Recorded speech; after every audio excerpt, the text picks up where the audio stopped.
It's time for Ryan's Roses. Ryan's Roses right now, but but this is a little bit different. She says, Sarah, by the way, in Echo Park, she says, Dear Ryan, I've been seeing a guy since December, and I thought things were going really well. But recently, I ran into a friend of mine who apparently knows the guy I've been seeing. He said to me, you're not dating, so-and-so, are you? And I said, no, even though I am, just because I wanted to hear what he had to say. He said, okay, good, because he's on all these creepy sugar daddy websites. Wow. And then she says, would it be possible for Tanya to go on one of these websites and pose as a gold digger? I've heard her do stuff like that before, and I need to know before I see him again. He gets home from New York on the 18th. So basically, we want Tanya to assume the role of one of these girls on one of these sites and see what he does. And she did. Yeah. And he did get back, like he engaged with her. And so we had to find one of the sites that Tanya's not actually on, but it worked out. Not on Sugar Daddy site. Oh, you're not on the sugardaddy.com? No. So let me grab Sarah. Sarah, how are you? I'm fine. Good. So let me, just to cut to it, this is interesting because we had Tanya pose as a girl who found your husband on this website. He is engaged in contact with her. Matter of fact, he has asked for her number, and she gave it to him. And we also have his number through Tanya as well. So it's already bad. Yeah. I mean, it's not great news. Yeah. Here's what I was thinking we do. Why don't we call him and let Tanya have a conversation and like ask him out on a date and see if he bites? Okay. Yeah. And if he does, we got problems. Yeah. Sounds like we already do. But yeah, I guess that'll seal the deal. Well, the fact that he gave out the number that's on these sites, it's a red flag. And I got issues with that all the way around. But I need you to say, Ryan, you have my permission to call, and then whatever his name is on Kiss FM. Ryan, you have my permission to call on Kiss FM. Now, what we found out is that Sarah's boyfriend has been on these websites. What kind of websites? They're sugar daddy websites? Mm-hmm. And so what is that? That means that he's looking for girls that want to take his money? Well, what's a sugar daddy? I mean, yeah, it's kind of is that. I mean, like it's a site to meet like wealthy men or something? Mm-hmm. And by the way, Sarah gave me a bunch of information on him, and he was very easy to find. All right, so she did find him on one of these sites. He did start to speak with her, and now this is the first time they did exchange numbers. Now the first time that they've ever talked is going to be now. So he's already kind of mentally cheating. And I want to call him and let's just find out what he says to her. Did you use a fake name, Tanya? Yeah, of course. I don't want my name on these. No, to be confused with your other sites. But what name did you use? Fiona. Fiona. Okay. Like Fiona, Fionna? Yes. Okay. Like the apple. Or like Fiona Apple. Yeah. Yeah. It's not actually an apple. It's a singer's name. All right, let's gather ourselves here. So, Sarah, we're going to call him now and find out how far she gets with him and if he really is setting up a violation here, okay? Okay. Thank you. Okay, good luck. Thanks.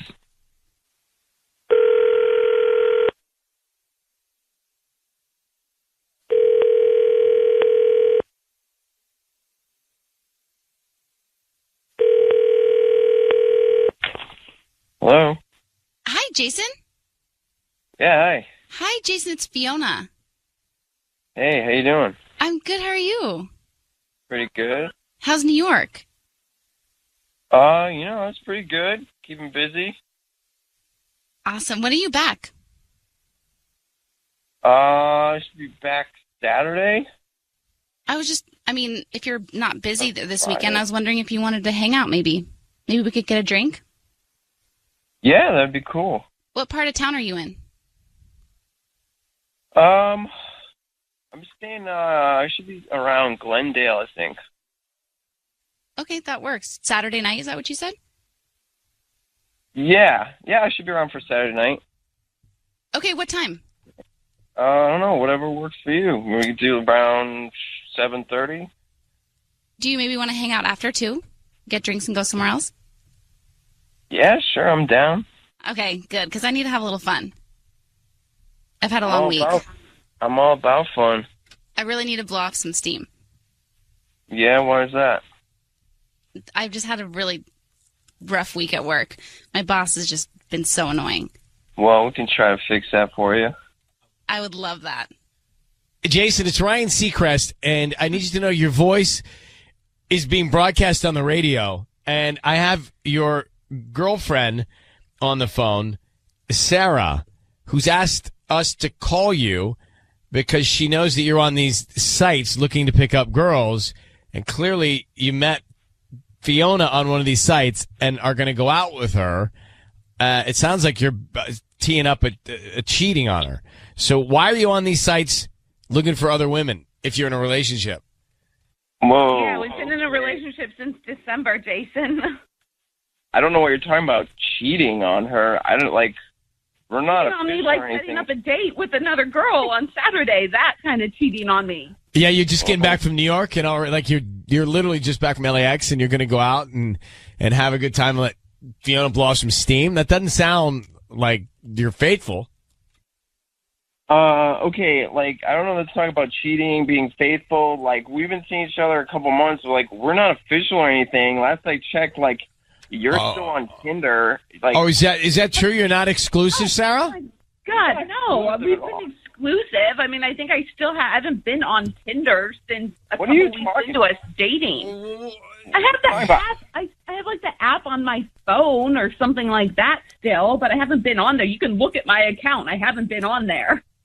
I don't know what you're doing on there. I don't know if what you say is true. Like, we've never discussed being exclusive. Like, I'm just doing my thing. I assumed you were doing your thing. Wait a minute. That doesn't sound like what Sarah told us. She told us you guys were in a committed relationship since December. Is that not the case? There was nothing committed about our relationship. Oh, come on. Sarah, you didn't tell me the truth? No, as far as I knew, we were in a committed relationship. I didn't. Well, either you are or you aren't. Did you have the conversation? We didn't have any conversation. We said that we were really serious about each other and that we really liked where this was going. And I guess I assumed that meant we were going to put our focus on what was going on. Hold on. When you're dating somebody, at some point you have a conversation that is this: hey, are we seeing other people? No, we're exclusive. Okay, and you go from there. Have you two never had that conversation?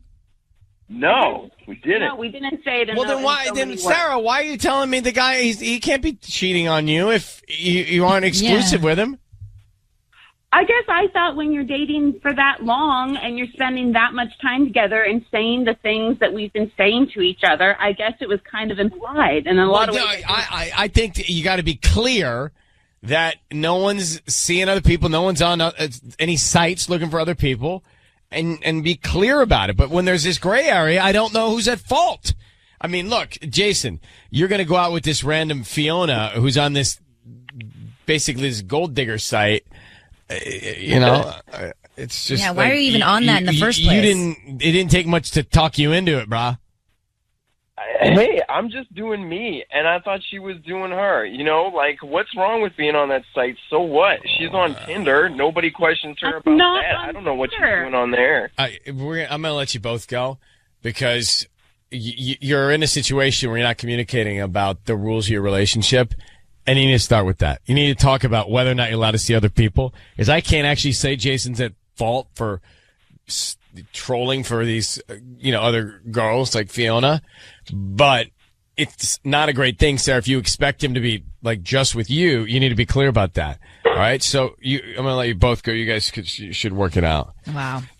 Donnie, you didn't struggle much there. So you were like, blow off some steam. But yeah, I mean, because of my annoying boss. Do you like that? No, I heard that part. I was looking right at you. Your voice changes too. But I think when a girl says blow off some steam, I think we all know what that means. It's on. Oh, it's Donkey Kong. All right, it is time for Ryan's Roses. As a public service, if something's going down in your relationship and you are concerned, you can send us an email. And we'll see if you want to go on the air to try and find out more. Let's read the email, and then we'll put Becca in Lakewood on the line. Dear Ryan and Sissany, my husband was at home working and got up to use the restroom. He didn't realize that his iMessages were popping up and I was reading his incoming text. They were completely inappropriate. So she goes, I confronted him. It got ugly, but we have 3 kids together, so I stayed with him. So this already went down in a bad way. Like, he got caught. But the 3 kids, so she stays there. She says he promised he was not going to see her anymore. So it was a full-blown affair. Okay. But now I think he's doing it again. I got a message on Instagram from a weird account. See, here's my problem already. Gosh. Here's my problem already. He got away with it. And so he thinks he can get away with it again. Mm-hmm. Like, he got away with it. And so he thinks he can do it again. That's what, Patty? But aren't you allowed to forgive someone and forget? I'm just telling you what I think is happening with him. It's like, you know what they say, when the grass goes green, it's not going to turn any other color. I don't know how that connects, right? Let's get Becca. Like, he did it once, he's going to do it again. So the grass is going to turn brown? You fooled me once. All right, let's get Becca on the line. Becca, thank you for your candid email. First of all, we're sorry that you had to deal with this scenario and an affair already once. Thank you. But it sounds like for your family, you dug in and you said, right, I'll forgive you. Just don't do it again. And now you think he's doing it again. Right. That's exactly it. What was this message that triggered your concern? Well, let me tell you. So it was about 3 months ago. My husband, he was working from home, and he got up to use the bathroom, and I was just kind of like walking around having a bowl of fruit, and I just kind of sat down in the chair that he was previously sitting in, and he had left his phone on the arm of the chair, and, it started to messages started to pop up. I guess he didn't realize that, the iMessages were still on, and I was able to read all of his incoming text messages. And as you should. Right. It was things like, I've been thinking about you all day, and I know that I can't see you, but I can't wait to be together again, things like that. So I basically caught him right there, red-handed. And did he admit to cheating and all that? Yeah, he admitted to cheating. It was some girl that he met at a gas station named Sarah, and that it was supposed to be like a one-time thing, and he kind of got wrapped up, and it continued for longer, and it just got really ugly between he and I. Well, of course, yeah. Okay, I don't want to get distracted by asking too many questions. Hang on for a second. Here's what we know. He's done it once. You forgave him. I'm concerned that because he got away with it, he thinks he can get away with it again. But we will call and find out who he sends the roses to next. All right, Becca is on the phone. So the quick summary here is, and if you want to listen to the roses call, we're making it now. We're about to dial now. She caught her husband cheating for the first time already. And she read messages then that were inappropriate. She caught him. She found out there was an affair going on, and she forgave him because they got kids. She did what's best for her family, and that's what she felt. And that's strong and bold, and it's great that you did that. But that trust selfless is what that was. But the trust is broken, and I'm concerned that he got away with it, and he might think he can get away with it again. Now, the woman's name, this is a trigger for us. The woman's name you gave us was Sarah? Yeah. And you think it could be Sarah again because that's who it was the last time? Yeah, I'm not confident that he was just able to break it clean like that, especially if he spent, so much time with her. How's he been acting with you after all this? I mean, extra, lovey, just trying to make sure that, that he's there and, reassuring, everything that he's doing, just, trying to show me that he's trustworthy. So, Becca. Yeah, he's been. I want to go. I want to get Sissany on the phone with him. So say this for us. Ryan, you have my permission to call, and then whatever his name is on Kiss FM. Okay. Ryan, you have my permission to call on Kiss FM. And we will, right now. So Thank you. Sissany is going to offer him roses. That will happen. You'll hear all this. Be very quiet. Now, we want to find out who he sends them to. Be on the lookout for the name Sarah. And, of course, any sort of emotional sentiment that he wants to write on the card. That's also very valuable. So we're going to set this up so you can hear it, but don't speak until we tell him he's on the air, okay? Sure. All right. Good luck, Becca. Thank you.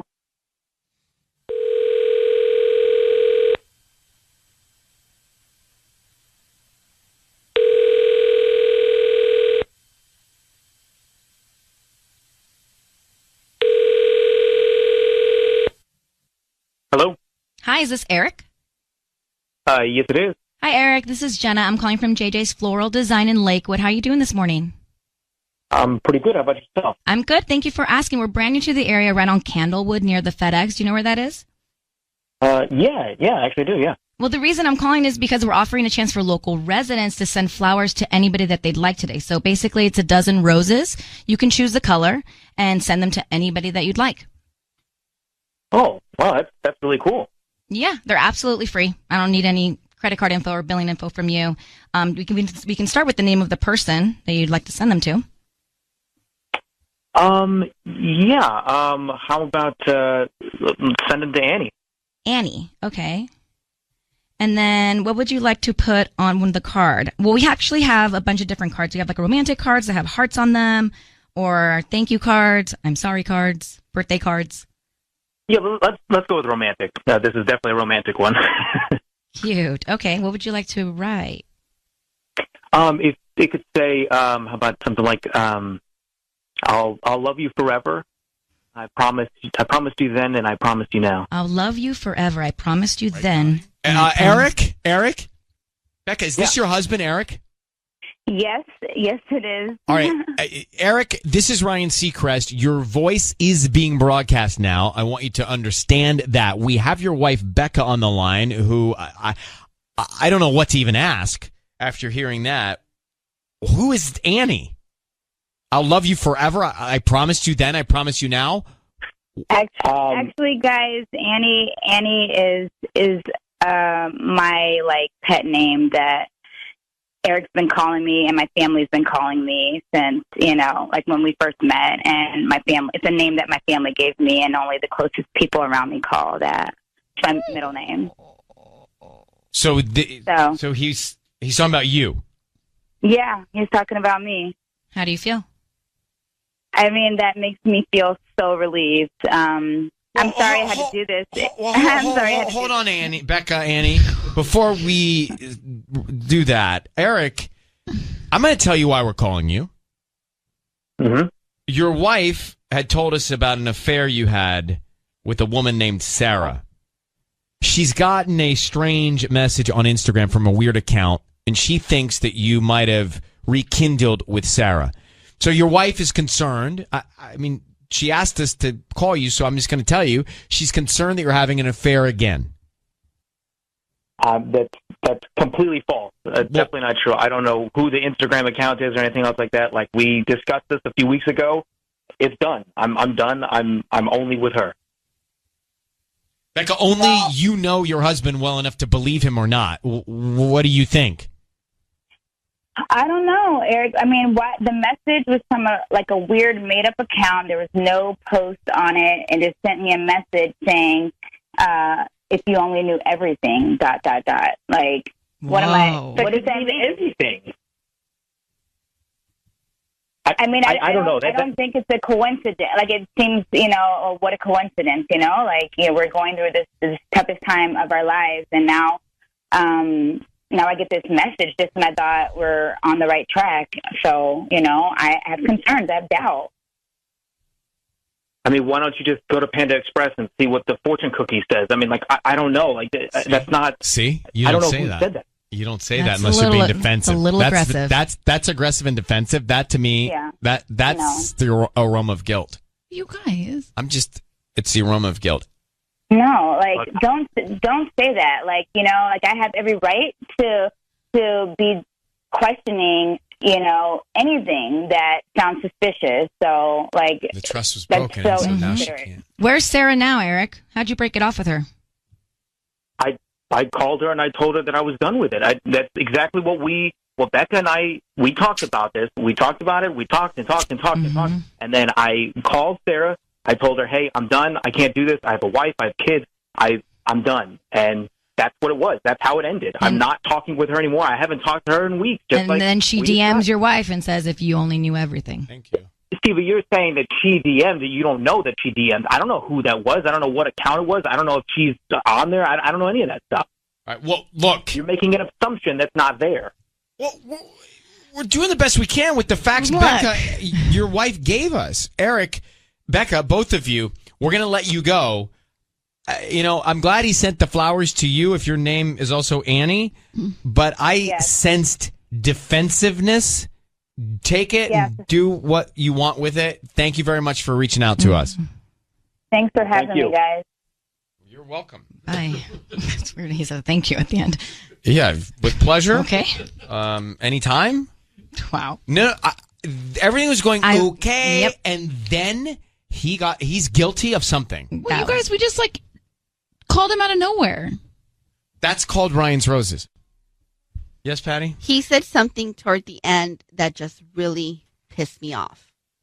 When he was defending the other person, whoever it was, when he said, I don't know, it could have been anybody. The fact of the matter is that your wife got a message, and you should be defending your wife at this moment, at this time right now. You know what I mean? And it just really got me mad. And it's just he's blaming her now, saying well, you're the one that got the message. Well, this is my point, that he turned defensive. Yeah. And I think that smells guilty. Totally. He got a little harsh, and he was. I think he knew it was us.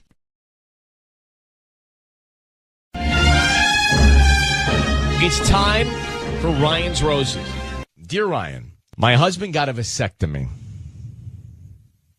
without telling me. I got the procedure bill in the mail. I was so upset, and I still am. We already have 2 kids, and no, we weren't planning on having any more, but this is something you discuss with your wife. You don't just go do it. I really think he got it done so he can mess around with other women without worrying about getting them pregnant. Myra, thanks for coming on. How you doing? I'm okay. I would be pissed, too, if Sissy and I were married and she got a vasectomy. And I didn't tell you. And didn't tell me. Matter of fact, we're not married. If you did it and didn't tell me, I'd still be upset. Okay. And Michael would be upset, too. He's your husband. I know. But it is something that you would share with your significant other. I mean, that is a partner decision, right? Yeah. I have my kids, and I found my husband's bill that he got a vasectomy without telling me. But is it possible he did? So that's bad. But is it possible he did this because he didn't want to have any more kids with you and just wanted to sort of nip it? I don't know. I mean, I honestly just have this suspicion that he wants to fool around and not get other women pregnant. Well, if he didn't tell you, that would make me a little suspicious as well. It just never came up ever that you guys wanted to have more kids, or in small talk, maybe one day you'll get a vasectomy. He never.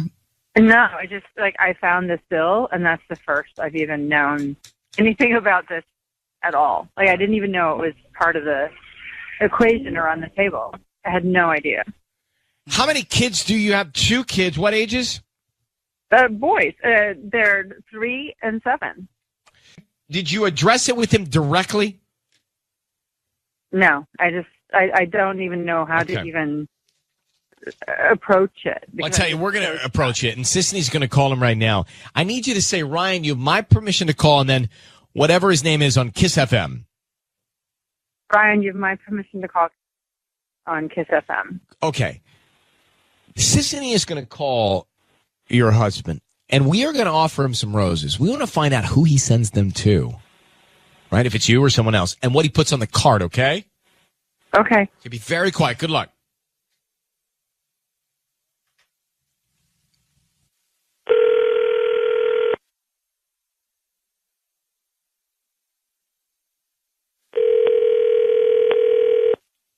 Hello? Hi, may I speak to Kevin? Yes, this is Kevin. Hi, this is Evelyn. I'm calling from Roses R Us. We're actually a new flower shop right here in Hawaiian Gardens on Carson Street. How are you doing this morning? I'm good. How are you? What's going on? I'm good. Well, I'm calling because we're doing a promotion this week, and we're giving out free flowers, and you've been selected today to receive a free dozen roses. You can send them to anybody that you'd like. We don't need any billing information from you. They're totally free. So is that something that you'd be interested in?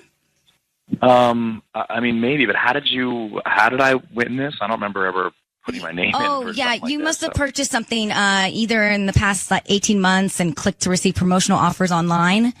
And that's how we usually get this list of people. And it's totally free? It's absolutely free. I don't need your credit card info, nothing. It's just the name of the person you want to send them to, and we can write a quick note. Okay. And they can be on, they can receive them this afternoon. Okay, and they're not going to get billed, right? No. Okay. We just hope that if you like the flowers, you refer us to your friends and family. We're just trying to promote our business. We're new to the area. Oh, all right, cool. Well, awesome. Well, how about my wife, Myra? Okay, how do you spell Myra? Mirah. And then just write, I love you so much. I love you. Hey, Kevin, it's Ryan Seacrest. Your voice is being broadcast on the radio. Why did you get a vasectomy and not tell Myra? Wait, I'm sorry. She's asked me to call you. Your wife is on the line now. She's asked me to call you, put you on the air, and find out why you got the vasectomy without telling her. She saw the bill. She knows you did it, and she feels like there's something going on, and maybe you don't want to impregnate other women that you're cheating with. And so is that the truth? Wait a minute. Is this a joke? It's not a joke. Did you get nipped? I mean, my wife is on the phone right now. Your wife is on the phone. She told me you got a vasectomy. Did you? Myra, tell him about the bill. Yeah, no, I mean, Kevin, I found the bill already. I mean, you did this without even telling me? How could you do this without telling me? Myra, are you really put us on the radio to talk about this? Yeah, but Kevin, did you get a vasectomy? Yes. Okay, why didn't you tell your wife? It seems like that's something you'd tell her. Well, honestly, it was a kind of a personal thing, and I don't... Look, Kevin, we know that something's going on with you and other women, and that's why you did it. So just fess up. No, that is absolutely not true. Kevin, that is 100% not Kevin, true. No, it's not. It's not true that you got the vasectomy secretively so that you could be with other women and not get them pregnant. That's not the truth? No, there's no... I got the vasectomy because we talked about it. We didn't want to have any more kids. I think you should tell your wife, buddy. This is a big situation. This is something your wife should know. She should know if it actually happened, but I'm telling you that there was no cheating whatsoever. No, but did you get you got the vasectomy? That's a procedure that you would tell your wife you're getting. Right. I did. I know. And you know what? That was I shouldn't have done that. And that was. What about these other women that tell us that you've been with them? There's no other women. That's actually not possible. It is. So. There are no other women. But I'm just trying to get the truth out of you here. Yeah, no, I mean, I'm telling you, I should have told her. I agree. I didn't tell her, and hon, I'm sorry. You and I talked about this, and I've been really stressed. No, we did not talk about it. Really, we did not talk about it. That sounds like a formal conversation that we had a real upfront decision that we made together. We did not talk about it. These are the kinds of things you talk about with your partner. These are the kinds of decisions. Sure, it's personal for you, but it's also personal for her. These are the kinds of things you share with your wife, your partners. Right? You're on the same team. These are moments. Right. These are big moments. These are seminal moments in your life. You got to have this conversation.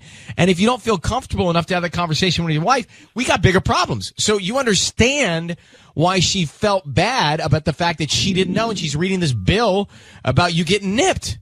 Yeah, I do, and I apologize for that. I'm sorry. You're right. It just was a misjudgment, and I just knew that she wouldn't want me to get it done, and I really felt like I needed to get it done. Will you please improve on the communication with exactly your relationship? I'm going to let you both go, but Myra, let's get him to a place where he feels comfortable talking about stuff, and let's improve the communication in this marriage. Otherwise, we're going to have problems. Okay? Yeah. Yeah. I'm sorry, hon. All right. Good luck. I mean, well, who's going to go get that done and not tell her wife? He's in the doghouse. Of course. So bad. Of course. I think Myra wasn't done having kids. I think she wanted to have more kids. That's my thing. What if she wanted to have more? Yeah. It's still a debate or a conversation. It just sounds like that was taken away from her, and she didn't even get to decide. He shouldn't have done that without having input from her. Now, I can gavel right now if you want. I mean, yeah, I'm with you. So the guy is dishonest, but he's not cheating. Yeah. Tiffany, what do you say? He's kind of a dum-dum, and he's not cheating.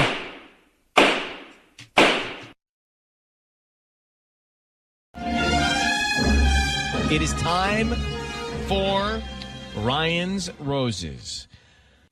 It's time for a public service. It's time for Ryan's Roses. If you think someone is cheating on you, you can't figure out what's happening in your relationship, and you want to get to the bottom of it, then you can send us the story in an email, ryan@kissfm.com. We'll read your story. We'll see if you want to come on the air and go from there. Jillian is on the phone. Jillian in Los Alamitos, good morning. Hi, good morning. So let me read the email she sent, Ellen. She says, Ryan and Ellen, my fiance and I are getting married in a few weeks. Everything has been amazing. He's helping me with all the details, and we're just so excited. But I recently found out that he cheated on me early on in our relationship. This happened 4 years ago, but with the wedding around the corner, I want to be 1,000% sure he loves me and only me. Oh, how'd you find out? Well, we got engaged in February, and about a month after that, he sort of in the spirit of us being together forever, just wanted to sort of come clean and wipe the slate. And so he told me in March. And at first, obviously, I didn't know what to say. And then after that, I appreciated that he wanted to come clean and all of that stuff. And we've been able to move on from it. And it was very early on that he did it. So it wasn't like it was last year or something or anything like that. It was very early on. And I don't know. I think that with the wedding coming up, and I don't know, if I can trust him entirely. If that happened before, like, what if he just said that? Like, what if there are more than just this one chick or whoever it was a while ago, 4 years ago? So he came clean on all of this and no suspicion on your part? Well, that's what I am saying. Like, yeah, there is some suspicion on my part. I don't. But there wasn't up until he confessed. No, totally no. Like, I trust him entirely, and our relationship has just grown and better. Now you're unsure because of his. But it was early on in the relationship. Early days. So here's the thing. I'm glad he was honest with you, because what he could have done is he could have just not told you, and you wouldn't have this conversation with us. That's true. Yeah. And what good would that have done? Not much. Right. But at least he was honest. Now the question is, did he make that mistake, learn from it, and never do it again, or has he been a repeat offender? We're going to put you on hold and call him. When's your wedding? 12, 13, 14. What? Yeah. Yeah, wow, it's pretty cute. We've been working really hard on it, really hard. Wait, but so, okay, this brings up a good point. Like, I might just be being crazy, and I know if he says yes, like if he gives the roses to me, then it's just wedding and nuts and all that. And I just hang up on him, okay? Like, I don't want him to know that I wasn't trusting of him, because he obviously was such a man enough So if he says your name, you want me to bail on the whole thing? Yeah, just don't. I'll buy myself flowers, and like he will never know that I called the radio. That's all right. Yeah. We're making a Ryan's Roses call. It is from Jillian in Los Alamitos. She says her fiance and her get married. Everything's been amazing. But recently she found out that he cheated. He confessed to it. And he said there's been no other violation since. But she wants to know, did he cheat after that by getting us to call and offer him roses to somebody and see if he sends them to somebody else? Now, I don't think this is a foolproof plan, because I think that she is going to be top of mind for him.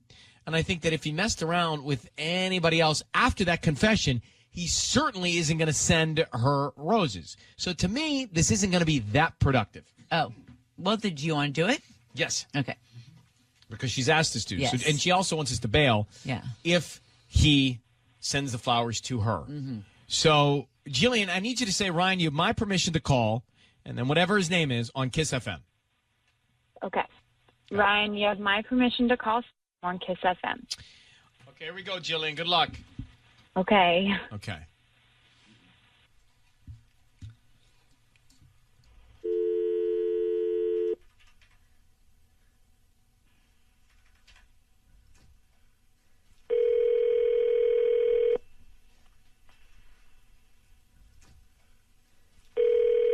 Hello? Hi, may I speak to Sam? This is him. Who's Sam, this? Sam, good morning. My name is Patty calling from Flowers for Every Occasion. How are you? I'm sorry, who is this? This is Patty from Flowers with Every Occasion. I know what this is. This is from that radio thing. I don't know what you're talking about. I'm sorry. My name is Patty, and I'm calling because you've been chosen to receive a free dozen roses. I'm sure That's you're... exactly what it is. No. Okay, Jillian, I'm hanging up on him. Because you told me to hang up on him if he sent the flowers to you, and I don't know what's going to happen, but I know that he's on to Patty. Yeah. So I'm bailing on the call. So hold on, Patty. So how are we going to handle him when Patty he asks Jillian? I just need everyone's opinion. So you should call him because he's going to think that we had Patty call, or maybe you don't call him, because if you call him, then he's going to know that you did do it. Why don't you just deny it? So he's going to call you and ask if you just had Patty from Ryan's Roses call. Jillian, you should go and wait for your phone to ring. Okay. All right. Good luck, and I'm happy 12, 13, 14, 15. Thanks. Okay, bye. Bye. It's time for Ryan's Roses. Here we go. If it's a public service, if there's an issue in your world, you can't sort it out, come to us and we'll try our best. It's time for Ryan's Roses. Dear Ryan and Tiffany, I'm writing you in tears because my husband didn't do anything for Mother's Day today. This was yesterday. It just came in. The kids made breakfast and gave me cards, but he didn't do anything. I'm heartbroken. We have 3 kids, and I feel like I deserve some sort of recognition. Most of all, I feel like I've simply become the mother to his kids, and he's forgotten about me as his wife and his partner. I need to know if he's cheating or if he's just over me, but I'm really sad. Oh. It's Alicia and Brea. Alicia, good morning. I'm so sorry that we're going to do this. Obviously, we just got this. So we're going to do this on a quick turnaround, but I'm so sorry your Mother's Day went that way. I'm glad the kids made you breakfast and the kids gave you cards. That's nice. Yeah, I'm just really upset, Like, I'm worried that, like, my husband just doesn't see me the same way anymore. I don't know why he didn't do anything. Yeah. Well, look, I mean, if it makes you feel this way, then it's not good, How long have you guys been married? But we've been married 12 years. And, like, my dad was the one to get the cards for us to give to Mom. Do you think he was the one that got the cards to give to you? No, I mean, they said it was all their idea, and usually he does something for me. I just feel like things used to be different, and I There's a little don't complacency. understand. Yeah, like, I work really hard, and I just feel like he's not giving me the recognition that I would hope a partner would give me. Overall, or just on Mother's Day?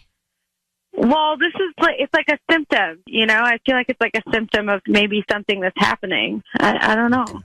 We're going to put you on hold. We'll come back and we're going to make the call and try and find out. We'll call your husband next. Alicia in Brea, she said that she's bummed. Yesterday was Mother's Day, and her husband didn't do anything for her on Mother's Day. The kids made breakfast and gave her cards, but he didn't do anything. Yeah, I'd be heartbroken. She says she's heartbroken over it. So she thinks that, something's going on because he's become a complacent, essentially. He used to do stuff, but now he's not doing stuff. So, Alicia, we're going to call your husband now. I need you to say, Ryan, you have my permission to call, and then your husband's name on Kiss FM. Go ahead. Ryan, you have my permission to call on Kiss FM. All right, so we're going to call him, and we're going to try and find out who is top of mind, who he wants to send the roses to, and what he wants to put on the card, okay? Okay. All right, good luck. Hang on one second. Here we go. Be very quiet until we tell him he's on the air.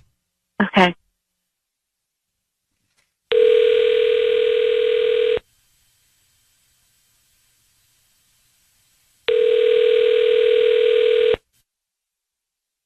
Hello?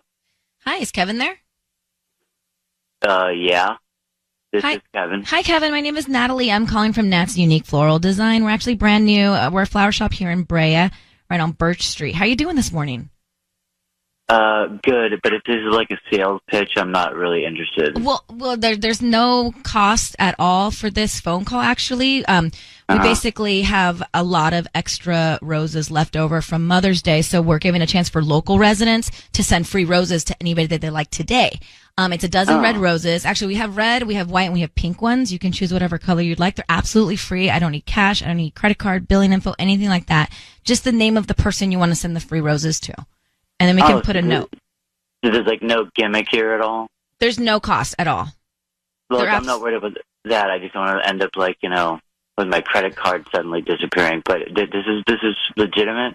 Yeah, I don't need your credit card info at all. This is just absolutely free. We just need the name of the person you want to send the roses to, and then a note. Okay, actually, this is perfect. This is could you do me a favor?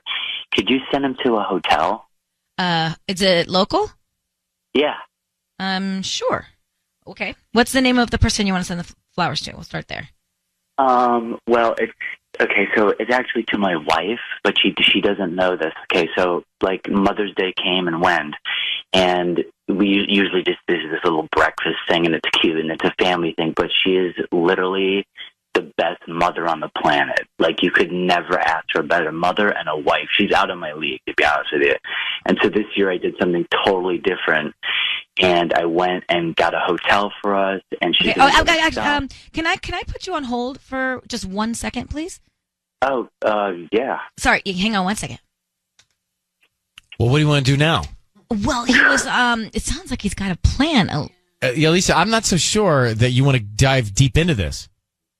Yeah. Oh my God. I just when he said hotel, I got so scared, and then So it sounds like he's surprising you with something. Yeah. Well, how do we get out? Sweet. Oh my God, I have How do we get out of this now? I don't know. Listen, this is the Brene Brown whole scenario that we create these narratives in our head and we make up all this stuff that people are going to leave us and they're not. Have you not seen that Netflix Brene Brown documentary? If you haven't, please do it. Do it tonight. Brene Brown, watch the whole thing. Please do She's swimming across the lake and he's not hearing her and she thinks he's going to leave her because of the bathing suit. And it's just not what's happening because we create our own narratives. It's a TED Talk. It's become a Netflix talk. Brene Brown, download it. Now, how are you going to get out of this, Sissany? It's all on you. All right, I'll get out of it. Here we go. Shh. Shh. Hi, Kevin. Yeah, hey. Hey, I'm so sorry. I made a huge mistake. I thought we had extra flowers left, but we actually don't have any left at all. I'm so sorry. You don't have any flowers? No. How much? Okay, well, can you hang on 1 more second? I'm sorry, hang on. What's your name again from the flower shop? Natalie. Okay. I'm going to call you and you got to go. Your manager's calling you. Natalie! Kevin? Natalie? Yeah. Need you on aisle 4. I got to go. My boss is calling me. Natalie! Oh, okay. You know what? If I end up finding another dozen red roses, I'll give you a call back, okay? Okay, no worries. Thank you so much. Anyway. Thank you. All right. Anyways, we're on Birch Street if you want to check us out. Okay. Thanks. Right, Bye-bye. I'm coming. All right. Well, you don't have to come. I was just trying to get you off the Aisle call. 4. What flower shop has aisle 4? Clean up on aisle 4. We're out of flowers. We're not at the Piggly Wiggly. All right, Alicia, go be surprised. Okay. All right. I'm happy it worked out. Thanks. All right. Bye. Bye. This is textbook. We create a scenario in our head. We didn't create anything. No, I'm saying we as people create a scenario in our head. Mm-hmm. We think the wheels are falling off, and they're not because we need a narrative. Mm-hmm. Brene Brown, The Call to Courage. Download it on Netflix and watch it this week. So how do you live your life without a narrative? Brene Brown, watch the documentary. It's not living without the narrative. She talks about everybody has it. It's just communicating that narrative. Before making up one on your own that worries you to death. Exactly.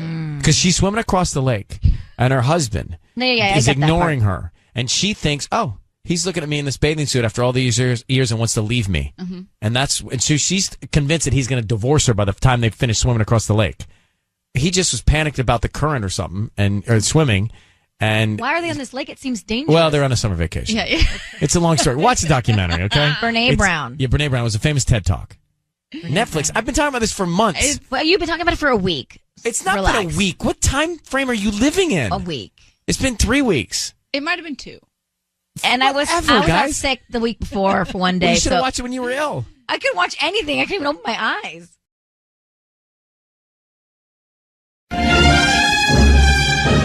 It's time, as a public service, for Ryan's Roses. Says, Dear Ryan and Sissany, I've been suspecting that my wife has been cheating on me with my brother. I found out about some meetups they had together. They used to date before we got married. They dated for a very short time and it wasn't serious. But now I think they are seeing each other behind my back. Ben in San Pedro. Hey, Ben. Hey, how's it going? Hey, it's going okay. I mean, this sounds horrible. And then I found out a little more information. Is it fact that your current wife used to date your brother? Well, yeah, I mean, it was not like they were, dated for years and years. I'm pretty sure it was no longer than like 2 months. And then I didn't start dating her until, I think it was like 2 years after they had stopped seeing each other. So it wasn't anything like romantic musical chairs, Right, but in some worlds, your brother's exes are off limits. Is that not the case in your world? I think if he had a problem with it way back then, he would have said something. But did you say something to him Yeah, do you when guys you ever were... have that conversation? I mean, I've never asked him for permission, but Well, that's the problem. I don't think it's a problem. When I started dating her, I said, hey. No, but I mean, Ben, this is just my 2 cents. My opinion would be, you throw out a, hey, bro, you're cool with this, right? Before it gets serious, and then he has the opportunity to say, no, man, it doesn't make me feel great. As opposed to going through all of it, waiting for him to speak up, you marrying her, and now we could have a real problem. Well, I guess my counter to that would be, if he had such a problem with it, why did he break up with her in the first place, I hear you. I hear you. Just trying to throw it all out there. So why don't we put you on hold? Let's just call your brother and find out if he sends the roses to your wife. That's the easiest way to do this. Yeah, thanks for the help. Okay, that's what we're here for. Next, Ben thinks his wife is cheating with his real brother. Now, his brother used to date his wife before Ben married her. So what, in my mind, what should happen is, okay, brother dating girl, break up. Ben likes brother's ex. Ben's like, hey, bro, you mind if I start seeing your ex from however long ago? You cool with that, right? And at that point, you cross all these bridges. Now, if his brother held a grudge, maybe he did do something with his wife. It's not right. No. But you could see where it would come from. There's obviously still a connection there. If it's happening. Ben? Yeah. How long have you been married? About 2 years, just a little over 2 years. All right, we're going to call your brother and find out if he sends the roses to your wife or someone else. What's your wife's name? Erica. Okay. Do you have any kids? No kids. I need you to say, Ryan, you have my permission to call, and then whatever his name is on Kiss FM. Yeah, Ryan, you have my permission to call my brother on Kiss FM. We're going to call him right now. Be very quiet, because Sisney's going to try and find out who he sends these roses to, and then what he writes on the card as well. Okay, Ben? Yep. Here we go. Good luck.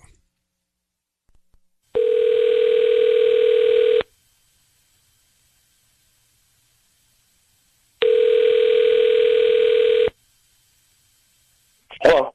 Hi, can I speak to Will? This is Will. Hi, Will. My name is Hannah. I'm calling from Blossoms on 7th. We're a new flower shop here in San Pedro. How you doing? I'm doing okay. How are you doing? I'm good. So we're actually on the corner of Pacific and 7th, and I'm calling because we are celebrating our grand opening, and we're giving away a dozen red roses. Really? Yeah, so you have been selected today to receive them. Actually, well, technically, you can give them to anybody that you'd like. We just need the name of the person that you want to send them to. We can put a note on the card, and they can receive the flowers by lunchtime today. Really? And it doesn't cost me anything? You don't need a credit card or anything? No, they're absolutely free. No credit card info, billing address, or anything like that. We just hope that, whoever gets the flowers refers us to friends and family. Okay, that's cool. Yeah. All right. Okay, so who would you like to send them to? I want to send them to Erica with a K. With a K. Okay, cool. And who's Erica? Is that like your girlfriend? Yeah, just someone I know. Oh, okay. Well, what do you want to put on the card? Just put this. Put for you, for everything. For you, for everything. Will, I need you to know your voice is being broadcast on the radio right now, and I have your brother, Ben, who tells me he's married to Erica. What's going on, Will? What? Yeah, Will, how can Wait, you do this? Hello? Yeah. Hello? Yeah, it's Ben. It's your brother. Where the hell? Where do you get off doing this, man? What? Look, it's not what you think. It's not what it seems, man. You're my brother. What is it then? What is it then? You're my brother. Look, I don't want to talk about this right now. Let's get together and talk about it, man. I can't get together because I'm out of town, but I'm guessing you know that. No. Yeah. Well, I don't want to talk about this on the radio, man. Let's just get together when you get back or something. It's not. I swear, it's not what it seems, man. It's not. Listen, you're my brother, and if you're my brother, we should get together and discuss you, my wife. What? It's not. No, it's not. Will, if it's not what it seems, then what is it? It's just she's been helping me with some stuff. My own personal life going on. And I just want to thank her. You just said for you for everything. That doesn't sound like a pat on the back, attaboy. Well, look, you guys weren't there when we were talking. You guys don't know. This is family. It's not what it looks like. Will, yeah. Ben has every right to assume that you are sleeping with his wife. This doesn't add up at all. Now, you used to date his wife. Were you fine that Ben married her? Well, yeah. She and I weren't that serious. We were only together a couple months. I don't even know what to say, Ben. Yeah. If I'm you right now, I don't even know what to say. I can't. I don't know. I don't believe you at all. Ben, I think you're right. I just want to talk to my brother off the air. I'm going to put you guys on hold. Hold on for 1 second. Actually, let them go. Let them both go. Will said to Erica, who's Ben's wife, for you for everything. Mm-hmm. And then it's not what it seems. Well, it doesn't matter. It seems bad no matter what. And I asked him if it's like his girlfriend, and he said yeah at first. And then he kind of was just like, oh, she's just someone I know. Someone I know. Someone I know.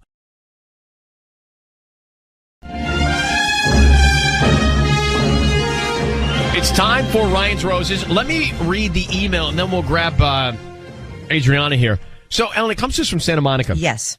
And as a public service, if you think someone's cheating on you, send us the story, and we'll see if you want to go on the air. She thinks her husband is cheating on her. Mm-hmm. She says, for the 4th of July, we had our annual big block party that we all put together. During the party, my husband received a text from one of the neighbors across the street, a woman who's also married with 2 kids. It said, hoping to experience some fireworks today. Now, that is telling. You don't say that unless you mean that. Right. And 4th of July and fireworks. And by the way, that's not how you text about real fireworks. Right. Right. You call them the fireworks. Exactly. But these are some fireworks without the. Mm-hmm. Different fireworks. What did you see on the 4th of July? It's interesting you say that. Because we weren't together on the 4th of July. I went to some place to watch the fireworks, and I couldn't see. The fireworks. There you go. Yeah. Yeah, I don't watch fireworks. You make them. Oh, my God. Can we please stay in the moment? All right. So she says the girl texts her husband, hoping to experience some fireworks today. She goes on in the email to say, I noticed that she was sort of following him around all day, too. It took all I had to keep it together because I didn't want any drama at the block party. Since then, I've been looking through his phone. Nothing new. She had no reason to text him that at the party. All this has been eating me up inside. I just need some answers. All right, let's grab her here. Right.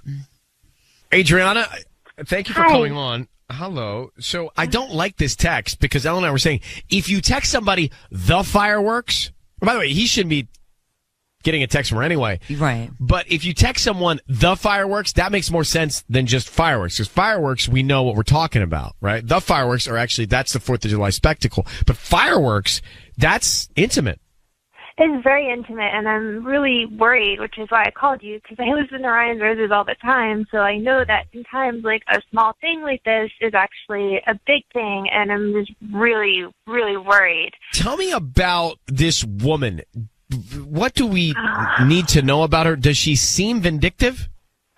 I mean, I don't really know her very well. Like, we both have kids and, like, young, and they go and they'll play together, and we're in the same neighborhood, but we certainly don't hang out with each other. God, it would freak me out to think that while I'm away, my husband is going down the street, or even worse, she's coming into my house. She's so close. It may make me crazy. Is there a chance, a possibility that perhaps at a play date, an anonymous play date, they met, they bonded, not in a romantic way at all, but that's where they got each other's phone numbers? Because if you said you didn't find anything else. No, Belen, who cares? It's the text. Right. So whatever. Okay. On the phone numbers, I mean, he got a text from her, and she says fireworks without the the. The, right. I'm having trouble keeping it together. Like, I've been looking at his phone, and, like, I haven't... And nothing new, though? Nothing new, but he's also been, like, protective of his phone. Like, I don't know if he noticed me always looking at it, but, like, he's not leaving it anywhere now. And she had no reason to text him while he was at a party. Well, I'm going to give you two things, and then we're going to make this call, because two really big issues for me. Uh-huh. Number one, the text. Right. Mm-hmm. Number two, the text. Okay. Why does she have to text him while he's at the same party as she's at? And she it doesn't followed make him. it. No, it's sneaky. Yeah, exactly. But it's sneaky. It's intentionally sneaky, and I don't like it. Adriana? Yeah? I need you to say, Ryan, you have my permission to call, and then whatever your husband's name is on Kiss FM. Okay, Ryan, you have my permission to call on Kiss FM. Okay, we're going to call him. Here's what we're going to do, Adriana. We're actually going to bring Patty in here. And Patty works at a flower shop. We're going to offer him some roses from that flower shop. We want to see who he sends them to, and also what he writes on the card. Because it's not only the who, it's the sentiment as well. Yeah. It's the what, right? Yeah. So good luck, sweetheart. How long have you been married? Oh, we've been married for 4 years. And you have kids? We've got 3 kids. 3. And this other woman has 2 kids. Mm. Yeah. What's her name, this other woman, the neighbor lady? Her name's Blanca. Blanca. Okay. All right. Patty, you ready? Yes, I am. All right, here we go. Hang on one second, Adriana. We're just going to put you there, and then be very quiet. We're about to dial your husband, all right? Okay. Okay. Good luck.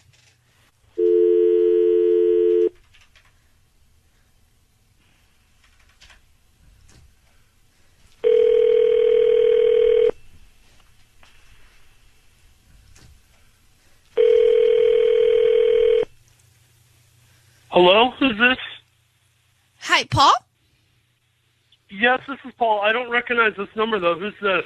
Paul, my name's Patty. I'm calling from Flowers and More. How are you? I'm doing just fine. How are you? I'm doing good. I just opened a flower shop here in Santa Monica on Broadway, and I'm calling five customers to send them a free bouquet. I can actually. Oh no, thank you. Is this one of those things where you have to give your credit card or something? No, not at all. I'm actually just I'm offering you this free service where you can send this bouquet to anybody you want today at no charge. I'm also including the free delivery for you.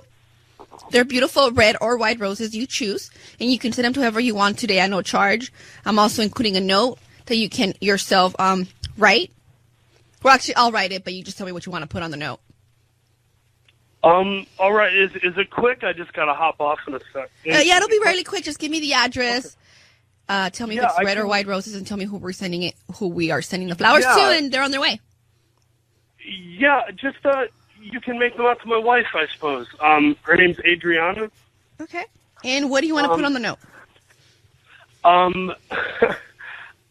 Maybe, honey, I'm coming home, because that's what I'm always saying to her when I'm on the phone in traffic. Okay. Hey, Paul, it's Ryan Seacrest and Ellen Kay. Hi. I need you to know your voice is being broadcast on the radio, and we've got your lovely wife, Adriana, on the line. She was just calling to wish you a happy day. I appreciate what you're doing, but like I actually can't let it go. I thought I could let this go, but I really need to get an answer about this text. Like, All right. It's really sweet that he's That's doing fair. that. Your wife asked us to call you, Paul, because she's concerned about you and a neighbor named Blanca. She thinks that maybe something's going on with you and Blanca because you received a text, and I will quote, hoping to experience some fireworks today, end of quote, from Blanca. It's not great that you would receive a text like that, and you're at the same party as this woman, and she's texting you. Seems sneaky. What's going on, Paul, between you and Blanca? Oh, well, I can tell you flat out, there's nothing going on. I'm not going to. Okay, I'm not going to lie. I didn't mention anything about the text message but clearly you found but why is she texting you that message? It seems strange, wouldn't you say, Paul?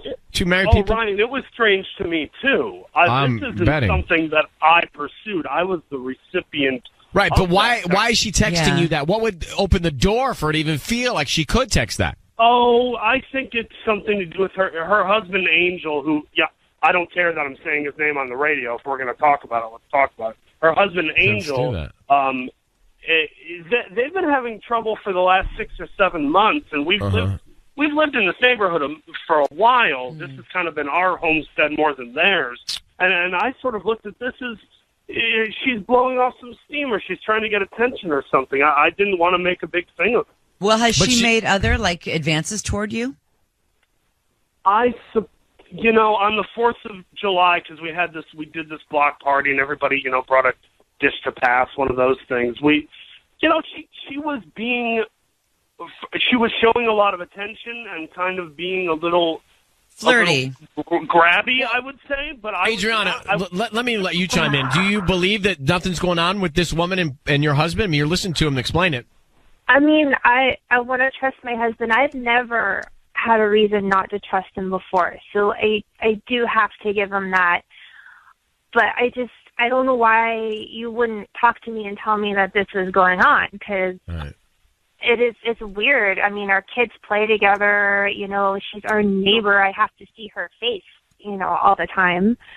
So if there's something going on, or she just starts to get weird, I need to know that. I need to protect my family. I need to protect my kids. You can't hide anything like this from me. If nothing's really going on, there's no reason not to tell me. No, and you know what, Ryan? She's right. She's right. And had I been able to do it all over again, had I been given a round 2 or a do-over, I would have told you. I think it was as awkward for me as it is you. Trust me. It's very strange to suddenly get advances from someone who just the day before you're waving goodbye to in the driveway. It's not something I ever thought about. But it is something that you would instantly share with the love of your life and your wife and your partner in life. You would instantly say, "Oh my God, this Blanca's hitting on me." You know what? My wife Adriana is exponentially better looking and more of a woman than Blanca is, so I did not feel there was any threat or temptation.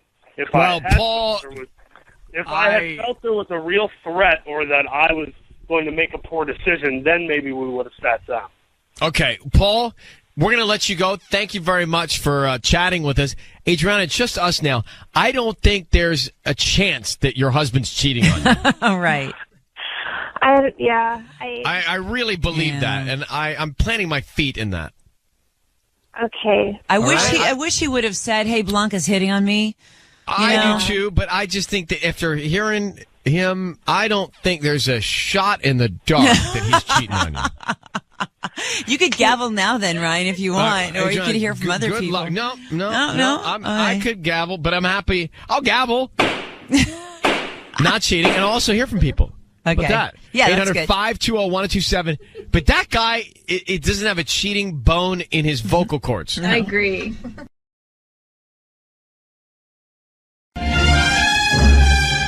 It's time for Ryan's Roses. It's time for Ryan's Roses. This is, I don't know that we've had one quite like this before, with new technology and new apps and surveillance apps. I know, it's kind of scary. It says, "Dear Ryan and Tiffany, I was offered a promotion at work that has me in Phoenix for 6 months. My wife was very supportive, but wouldn't move with me, which I understood. She has her job, her friends, her whole routine. I've been there for 3 months now, and she seems different. She's hanging out with her coworkers, goes out with them all the time. I've asked her about it, but she says they're just having fun. Here's the kicker. The other night, I got a movement alert on our home security system, so I opened the app and saw my wife walking into our house with another man. Then I saw him leaving a few hours later. I'm freaking out. Yeah, I didn't realize it was nighttime. So, Michael, thank you for coming on with us. I get why you would be freaking out. Can you describe, when you talk about seeing your wife and this man walk in, describe that image of body language and anything else you noticed? I mean, I was already, freaking out. I was already really tired, not getting any sleep. And I get this alert, and I get them all the time, and it's usually stuff I ignore. The mailman and people that are supposed to be there. But the timestamp was really odd. It was late in the evening, and it was my wife and this man, and I just, in my brain, I could not process why he was there at 9:30 at night. It did not make any sense to me. And then I really started panicking because I'm like, I don't even know this guy, and I know a lot of her friends. So, yeah, I mean, it was crazy. Do you have any of these things in your house? You don't have any of these cameras in your house, do you? No. I mean, this is just one of those basic commercial home security systems that it has a thing on the door. And one in the backyard. We've done the commercials for these systems, and there are also Tiffany has the Nest Cam, where she has one inside Michael's bathroom. Yeah, that's for the dogs. Well, that's what she told you. I'm just kidding. Okay, hang on one second. This Michael, and we'll come back and find out what's happening. Michael is on the line. He's been married for how long? Michael, you've been married how long? 2 years. So he's on a work assignment for months. And he sees his wife walking into the house at night with another man because they have the system on their door where has an app and he gets notified. She's in there with the guy for a few hours, then the guy leaves hours later at night. Not good. So something's going on. Now, Michael, what do you want us to send? Do you want us to send her flowers? I would like to see what would happen if she was confronted with the idea of going on a romantic weekend or something like that, and who would you bring? If it was really quick, hey, you won this prize or something, and then she would have to figure out, he's, Michael's not around. I'll go with whoever the heck that is. Oh, right. And then maybe she'll catch herself. I mean, even if she says my name, if she hesitates for a second, it means maybe she thought of somebody else. Okay. But she'll know she'll be on the air, right? Right. Okay. Well, she won't know she's on the air until after all this happens. But let's see. Let's try it. Okay. Patty's going to try it. Okay. Okay. All right. Good luck, Michael. Right. I need you to be very, very quiet while we do all of this and say, Ryan, you have my permission to call, and then your wife's name on Kiss FM. Go ahead. Okay. You have my permission to call on Kiss FM. All right. Here we go. Good luck. All right.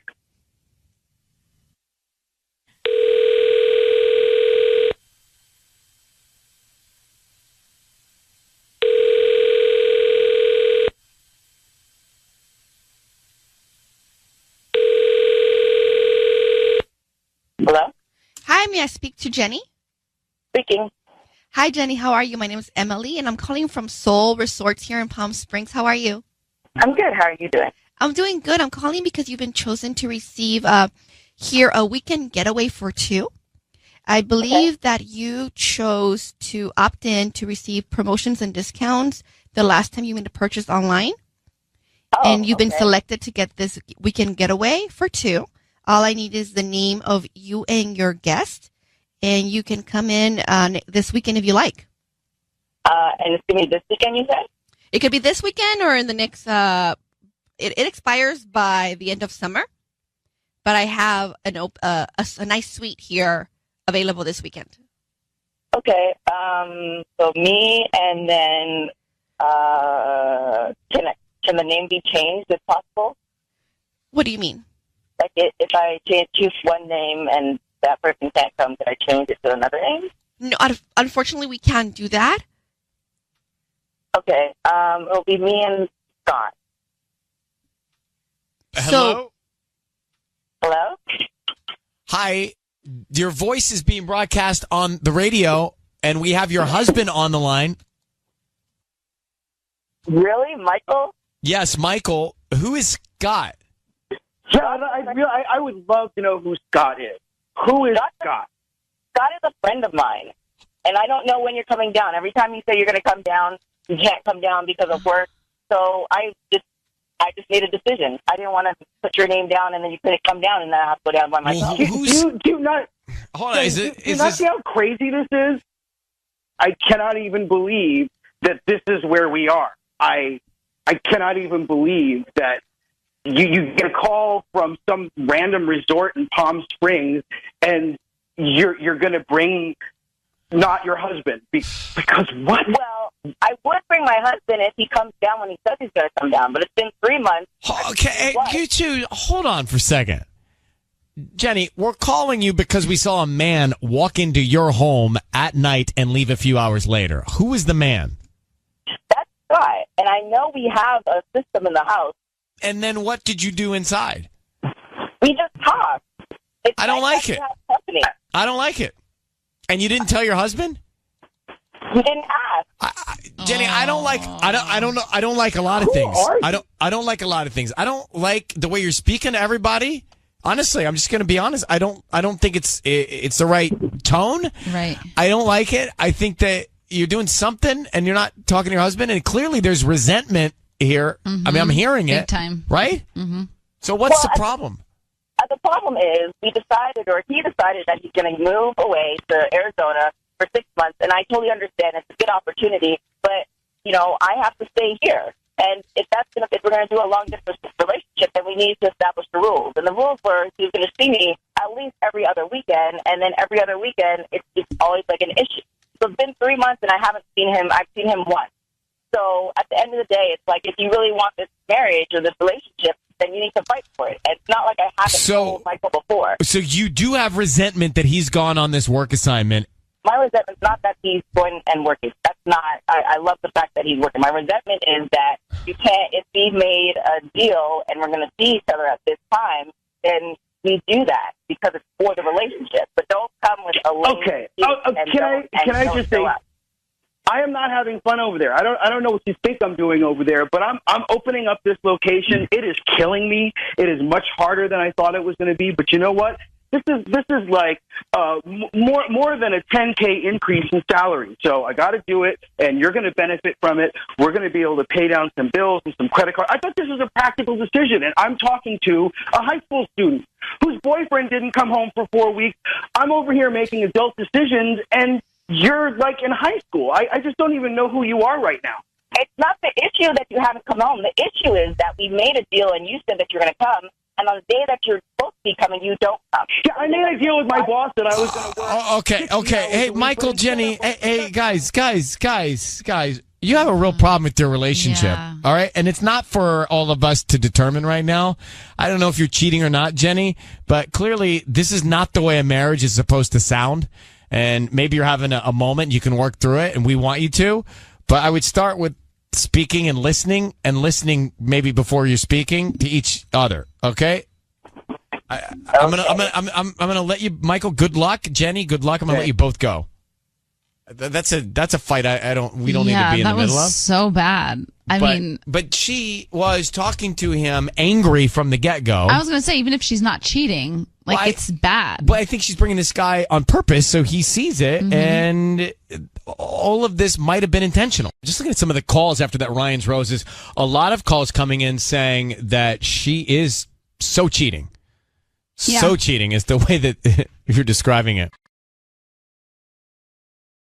Ryan's Roses.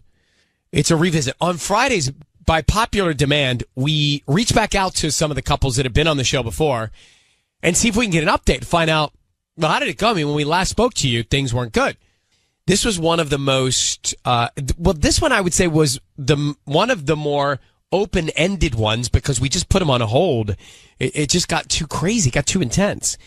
So Tiffany found a weird cell phone twice, once in her husband's gym bag, and then once in his car. He said it belonged to a work buddy, but Tiffany recognized the woman's face on the screensaver as a woman named Julie from his past. So we got him on the phone. We called him. He sent the flowers to the other woman from his past. Mm-hmm. The note said, "I got these, so I'm giving them to you." Well, we confronted him. He told us that Julie was a woman he dated in college. He said they broke up when she got pregnant. Julie is somebody from my past from college. All right, we dated for a year, junior year, beginning of senior year. She got pregnant, and we broke up, and that was it. Okay, you know what? I'm gonna need you to stop. Okay, just stop. And that's when we took him off the air. We have him, Nick, on the line. 8 months later, Nick. Good morning, and thanks for coming back on. Yeah, man. Thank you for having me, Ryan. Sure, bro. So, just so we understand, were you saying that you had a child with Julie and that Tiffany didn't know? Tiffany didn't know. I didn't know. I mean, when this all came up, it was like Julie and I dated a long time ago, and we broke up, and I didn't know when we broke up that she was pregnant, and she had the baby, and then she came back to me years later and told me. And this is when Tiffany and I are now married. Wow. So I Tiffany didn't know. Okay. So and I was trying to work things out with now, Julie. Last we spoke to you, we took you off the air because your wife was obviously in shock. What's happened since? Well, I moved out, and we've started the process of splitting up, but we're still in touch, and I've been in touch with Julie too. I've been spending a lot of time with AJ and really trying to make that work, trying to be the dad to him, and yeah, that's kind of where we're at right now. The only thing is that Tiffany is just, like I said, we're in touch, and she's probably devastated because there was a secret. Yeah. Did you guys And still love each other when this all was coming out? I still love her so much, and I don't like this. Is not. I'm going down this road that I know it doesn't feel right, but it also feels inevitable. Yeah. And she keeps telling me that she looks at AJ and she's saying things. Like, it's getting in my head. She's saying he doesn't look like me, and I mean, I don't think so. I think he looks, Is there any chance? I know you've been down this path, I'm sure. Is there any chance that somehow over time you think Tiffany will be open to working it out with you? Brian, I don't know, man. I want that to be the case, and I'll tell you this.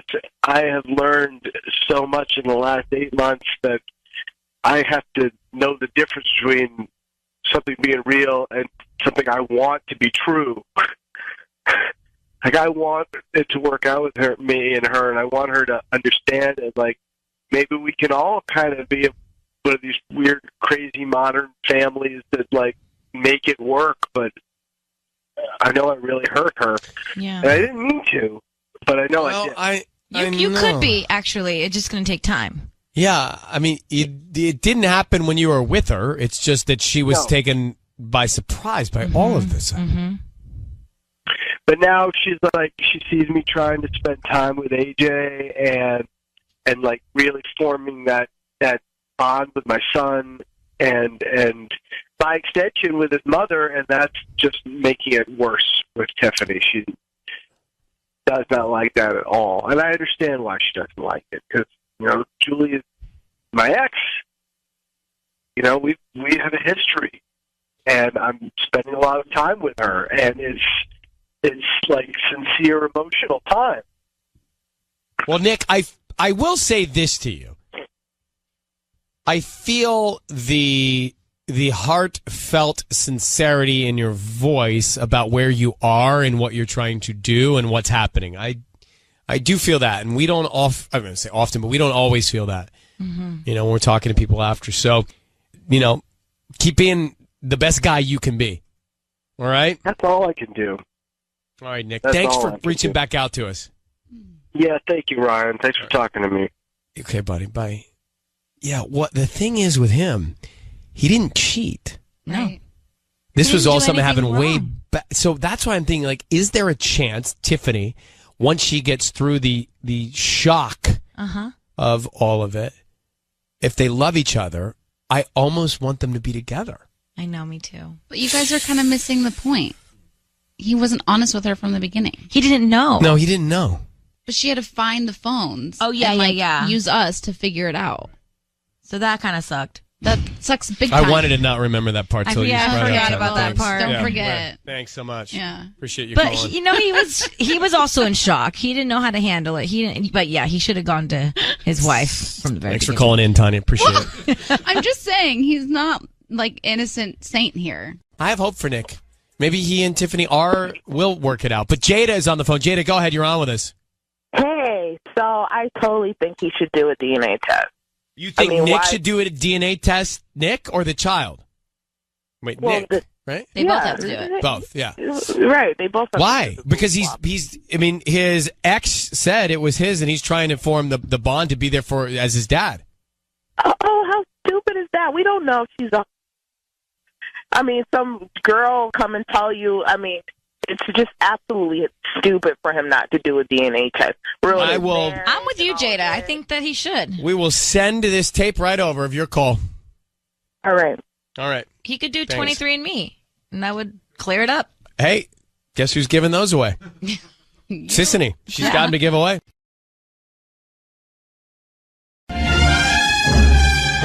It's time for Ryan's Roses. It's time for Ryan's Roses. Listen to this one. So, it's Dear Ryan and Sissany. I have my husband's Instagram password, and I found some DMs between him and his coworker that I have met a few times.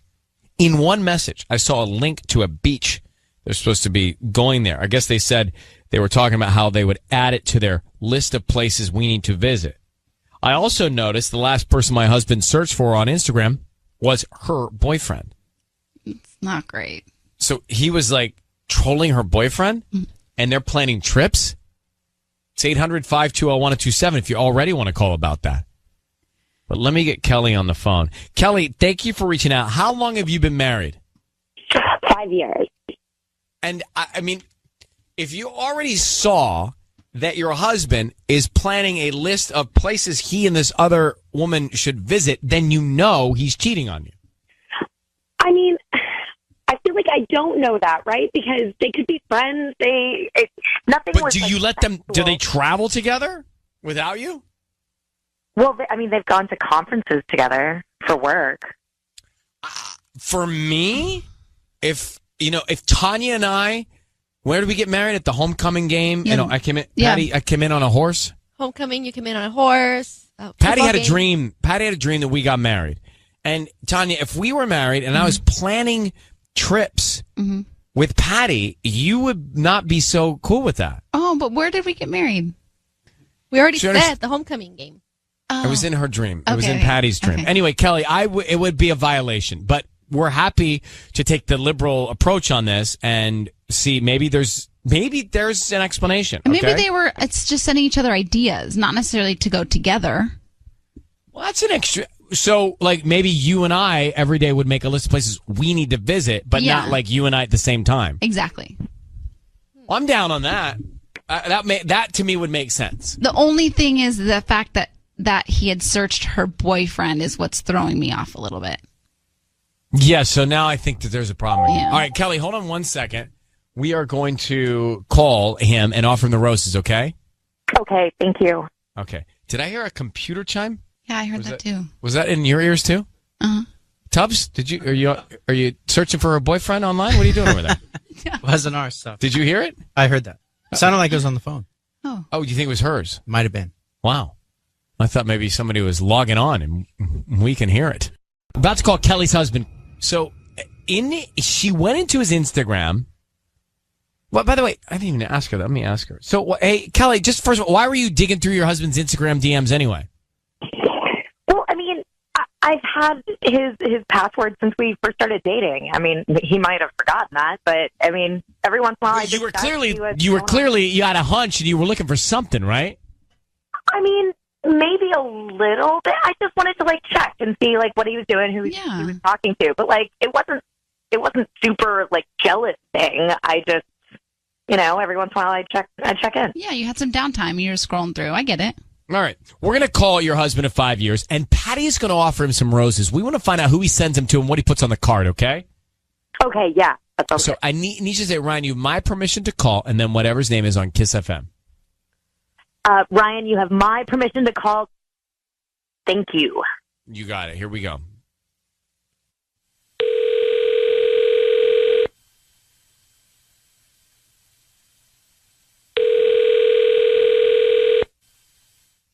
Hello? Hi, may I speak to Christian? This is Christian. Hi, Christian. My name is Sarah E., and I'm calling from Red Hearts Florals here in Fontana off Merrill Street. How are you? I'm doing fantastic. I'm actually calling because you've been chosen to receive a free dozen roses. They're completely free, and you can send them to whoever you want this morning at no charge. If you order today, they get delivered today by lunchtime. You said completely free? There's no catch? No, I believe it says here in my notes that you opted to receive coupons and promotions a few months ago on an online purchase you recently made. That makes sense. Okay. So you said a free dozen roses? Yeah. Okay. And so I just want to just give you all I need is the name of the person you want to send them to, plus a note, and they get delivered today. Okay. So we'll start with the name. Okay. Well, I want you to send them to Larissa. I'm sorry, say that again? Larissa. Larissa? Yeah. Do you need a spelling on that, or you get on? Larissa? Yeah, bingo. Right. I mean, you got it. Okay. And what do you want to put on the note? Yeah. Actually, I want you to send it to her house too. I'm going to give you the address. To her house? No problem. What's the address? Yeah. It's Street. Okay. And what is the note that you want to write? I want you to say, "I love you," from Christina. From Christian, you said? No, Christina. Make sure it's Christina. Christina. Okay, I love you from Christina. Love you from Christina, yeah.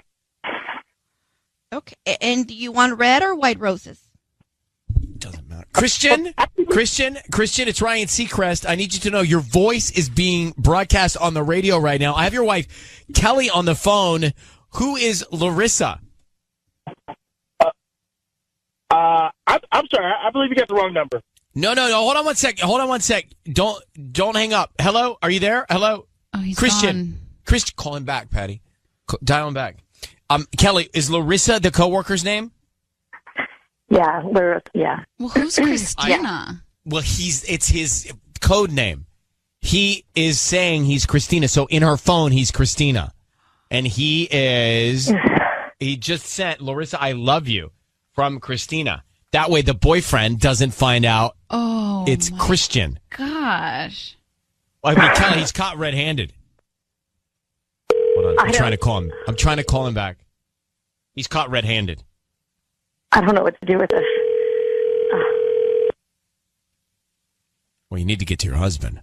You need to tell him you know what's going on. You need to tell him he needs to tell you what's going on right now. Your call has been forwarded Yeah, to not an answering. automatic voice message system. Yeah, I mean, this is Kelly. I'm sorry. This is bad. He sent roses to Larissa. "I love you" from Christina. That's his code name in this affair. Yeah, sounds like it. So they are planning. I mean, that's what they are planning trips to go on. What a lying, cheating Zach. So, Kelly, we should let you go. You need to get to your husband, sit him down, have the conversation, have him tell you, come clean, tell you everything that's going on, and then you need to make some choices. Yeah, I guess so. All right. Well, I'm sorry that you had to find out this way. I guess it's better to know. Well, you have information now. Good luck, okay? Thanks. All right. Bye. Bye. Yeah, I mean, that's he's Christina to her, so that nobody's wires get crossed, but he just got caught. do you know what I just do not understand? Why do people not get divorced and cheat? Why do people not get divorced? Why do they if just he's cheat? clearly not happy in his marriage, why is he cheating and trying to do this whole charade when... It's Seacrest. Sissany is out on maternity leave. Tanya is here. Patty is here. And we're getting it done. Yeah. Now, we just did Orion's Roses. And I have to say that it was designed to do what it just did. You got Kelly and Christian. Kelly went into his Instagram, and in his DMs, she saw her husband planning a list of places to go visit with his coworker, like trips. Yeah. To me, you didn't even need to make this call. Like, something was going on there. Then we get him on the line, and he says, I want to send the roses to Larissa, but here's listen to this. He signs the card. He says, I love you, and I just hit my tooth on the mic. Got so excited. Sorry. Oh. I don't think I chipped it, but man, I hit it. I saw that. Looks not great. Can you tell? No, it's still there. Okay. All right. So sometimes the fire in me takes me right to the mic. I connect with the mic with my teeth. I understand. So he signs a card, Love Christina. So that's his code name so that her boyfriend and his wife don't catch on to it. Here's part of the call. I want you to say, I love you from Christina. From Christian, you said? No, Christina. Make sure it's Christina. Christina. And that's how they were trying to get away with what they were doing. And then he just hung up. Just hung up on us. Well, then he hung up because he knew. We said, your wife is on the phone. Yeah. And then he totally hung up. He said he got the wrong number. Anita, good morning, Anita. How are you? Hi, Ryan. Good. You? Thank you. I'm so good. So he's obviously cheating. Oh, my God. Yes, 100%. He's clearly cheating. And I agree with you that he's having a double life. Well, so what, to Tanya's question, what is he thinking? If he really is unhappy and really is in love with this other woman, why not just come clean and get out? Right. Well, I think that people, when they're having affairs, they stop thinking and they forget how stupid they're acting. They're not considering the consequences because there's so much into it, Yeah. Also, with this situation, she has a boyfriend, he's got a wife, and they were trying to play it all off with these code names, like Christina is his name, probably in her phone as well. It says Christina. Right, but how can they do that? Like, they're not even being themselves anymore. I couldn't go out with someone who's not being honest. Stress and anxiety. It's not that person. So what do you do? So she's got to. What does she do now? She's got to approach him and tell him that she now knows, and she's got to think about getting out of the marriage. Mm-hmm. I would. Yeah. How can you trust this person ever again? Well, I appreciate you calling in, Anita. Thank you. Of course. Thank you. Bye. And Larissa's probably Larry in his phone. Mm-hmm. I think Patty? to answer Tanya's question about why we are not just honest with ourselves or with our partners, I think it's because it's too easy to be honest. We want life to be hard. Does that make sense? I don't think so. No. I think. I mean, no. I think it's because people are just chicken wimps and don't want to have the conversation. I think it's more cowardly. We want the challenge. We want to live on the edge. We want to be living in we want to have a little secret. Like, as humans, we need those things too.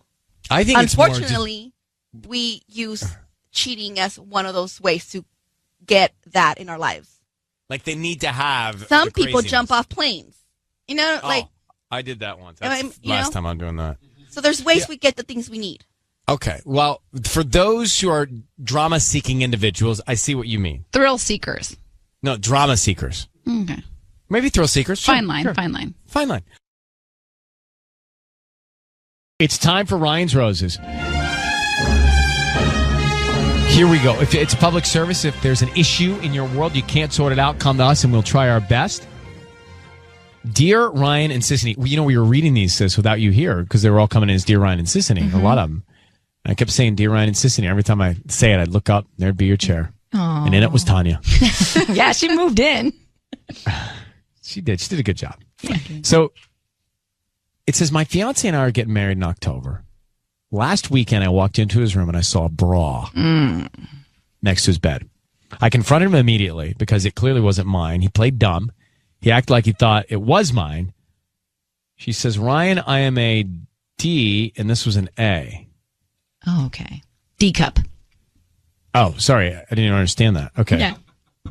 I was thinking So big school. difference. And he should know her size if they're getting married, by the way. It's so weird that I was literally thinking grades. I'm like, I'm a D. This is an A. Anyway. And then I was like, a DNA? It's so Thank you innocent for of you. decoding that. Then he said he'd been cleaning out under his dresser and he found it there and thought it was mine. I don't believe him. I mean, this is all bad. Yeah, he's lying. It would be full of dust if that was the case. Why do you lose that behind the, I don't know. So we're getting married. I need to know what's happening. Something's not right. Tara in Huntington Beach. Okay. Whew. Good morning, Tara. Good morning. How are you? Well, I could be a lot better. I know. So could you just give us some more detail about his excuse? Like, what was he trying to say to get out of this? How was he trying to play off that it was a bra of yours? Oh, yeah, exactly. He first tried to tell me that it's my bra. I'm like, I'm a D. She's an A. Okay? Yeah, so whoever this can't possibly be my bra. It's someone who's flat-chested, and it doesn't look like an old bra. So how would this have been under your dresser for 3 years? Like, it doesn't make any sense. Yeah, so how'd you let him off the hook? It doesn't make any sense. I didn't let him off the hook. That's why I'm on the phone with you guys. I just don't know what the defense is to that. I mean, it's like he's caught. You don't even need us. I'm like 90% sure that he's cheating, and I just want the other 10% so I can know, because I don't want to marry someone who I can't trust. So that would be it. That's it. You'll call it quits. That's it. Wow. All right. Well, hang on one second. Let's see if we can figure this out. Okay? Okay, thanks. Tanya, why'd you check? What were you doing with your sweatshirt? Well, because she said flat-chested. I wear size Yeah, A. I thought that was mean. I know. I was like, Is that mean? I like my small boobs. Look at Patty grinning. Oh, wait, what? I have a theory. Oh, is that why you're grinning? Yeah. Go I ahead. think he's the one wearing them. Come on. I can't. I will. We'll do it next. I mean, I will make this call. I'm not gonna. Yeah. Let's make the call. It's time for Ryan's Roses to call. So she and her fiance about to get married 2 months out from the wedding, and she found a bra next to his bed. He played dumb. He acted like he didn't know anything about it. He acted like, oh, yeah, this is yours, right? Well, she says that she's a D and this bra was an A. So clearly that had to be two different people, right? Then he said he had been cleaning out under his dresser. How would a bra end up under your dresser? I don't know. I mean, if it was old, it gets shoved under there. But if that was the case, it would be covered in dust. It just flies off and lands in weird places. Santa Ana wins. Let me put her on the line, see what we can find out here. So, Tara, here's the thing. We're going to call your fiance, Tara. We're going to find out as much as we possibly can. I need you to say, Ryan, you have my permission to call, and then his name on Kiss FM, okay? Okay. Ryan, you have my permission to call on Kiss FM.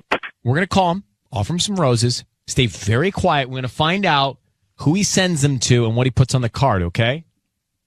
Okay. All right, good luck.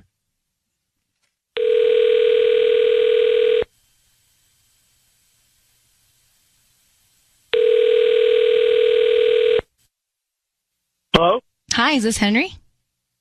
This is Henry. Who's this? Hi, this is April. I'm calling from HB Floral Design. How are you doing this morning? I'm doing fantastic. What's this all about? We're a brand new flower shop right here in Huntington, right on Main Street, actually. And the reason I'm calling is because we're offering a chance for local residents to send free flowers to anybody. And you've been selected today to send a free dozen red roses. I don't remember submitting for anything, though. We get our database. You might have purchased something online in the last 6 to 18 months and opted to get promotional offers from local vendors. And that's how we get our list from. Oh, okay. They're absolutely free. You can send them to anybody that you'd like. I don't need any billing info from you. I don't need cash, credit card, nothing. Just the name of the person you want to send them to, and we can have them delivered by lunchtime today. All right. Well, wow. Okay. I never win anything. This is pretty cool. I know who I want to send them to. I want to send them to my fiance. Okay. What's her Tara. name? Tara? And it's just make it. She'll get this. She'll get this. Just put 6 weeks to go. And then put like a cute little heart emoji. Cute. Okay, 6 weeks to go. Yeah, and then, she'll totally get that. And then a heart emoji. Do you want me to like sign it with your name? Love Henry? Yeah. Okay, yeah, Love Henry. Okay. Henry? It is Ryan Seacrest and Sissany. Your voice is being broadcast on the radio. I want you to know that. We have your fiance, Tara, on the line. And she asked us to make this call because she told us this story about finding a bra next to your bed. Does that ring a bell? Yeah, I mean, yes, that does. But what is why is this? What is going on? She told us that the bra was an A and she is a D, and therefore it could not be her bra. So whose bra was beside your bed, Henry? I honestly don't know. We've already had this discussion. It's probably an ex-girlfriend's bra. I don't know. So that's fine if it is. Just walk me through that. Yeah, no. I was cleaning it I don't do a lot of cleaning. She knows this. I'm notoriously messy, and I was doing some cleaning because she said I need to, and I came across this bra, and it asked whose it was, and it wasn't her size, and I honestly don't recall. It's been so long since I've cleaned that dresser. Yeah. Good job cleaning, Henry. I'm sorry. I'm on the phone. I can't stay quiet any longer. Great job cleaning, and you just happen to leave it next to your bed? That doesn't make any sense. No, Henry, how long have you been engaged? We've been engaged recently, probably within the past year. We've been together for about 3 years. All right, so for 3 years, that bra has lived underneath this dresser. Yeah. Like I said, I am notoriously messy. Okay. She knows this. How long have you been in the place that you live in now? Little over 3 years. Just on a lease. Yeah, you know this. We've already discussed this. Yeah, wouldn't it be a little dirty, though? Wouldn't it be a little dusty, a little dirty? It looks brand new. What if it smelled like perfume, right? Did it smell like perfume, Tara? It totally smelled like perfume, and I think it is his ex-girlfriend. And I think he's seeing his ex-girlfriend, Christina. Henry, is it Christina's bra? No, it's not Christina's bra. I don't know whose it was. Why So, are Henry, you inviting her to the wedding? Why would you ever invite an now ex there's to that. our wedding? That's what. Now there's that. All right, Henry. We just go ahead. We're still me and Christina are still friends, and she knows this. I don't know why she's. I've already explained this. We're still friends. She still cares about me. Who cares who comes to the wedding? Still cares about you. You're still friends, and she's flat chested. What does that matter? I love you. I want to get married to you. It doesn't matter. I don't care if no one shows up to the wedding. I want to get married to you. What are you doing right now? Listen, you're saying you want to get married. I just don't think I can trust you. And plus, I want to have kids, and you don't want to have kids. I can't do this. Then there's that. I mean, there are several layers to this other than just the bra. All right, look, Tara, Henry, we just met. We don't know you well enough. Henry, I have to say, we've talked to a lot of people who are getting married.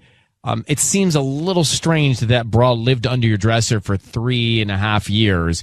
And then when you found it, you just laid it by the bed and didn't say anything. It's just very strange. I mean, I feel like if you found it, you would definitely make it clear to your wife that you found it, right? Or your future wife that you found it. Well, it's just hard to believe. Yeah. I just assumed it was maybe my roommate snuck in my room because he's done it in the past. I don't. So now it's your roommate was in your room. Look, Henry, Tara, she's a good judge of character, I'm sure, and she's going to really take a hard look at this. Thanks for answering our questions, though, Henry.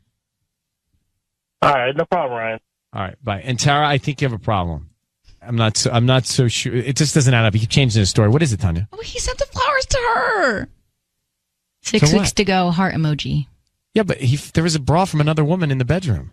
We don't know the full story of the bra. Oh, come on.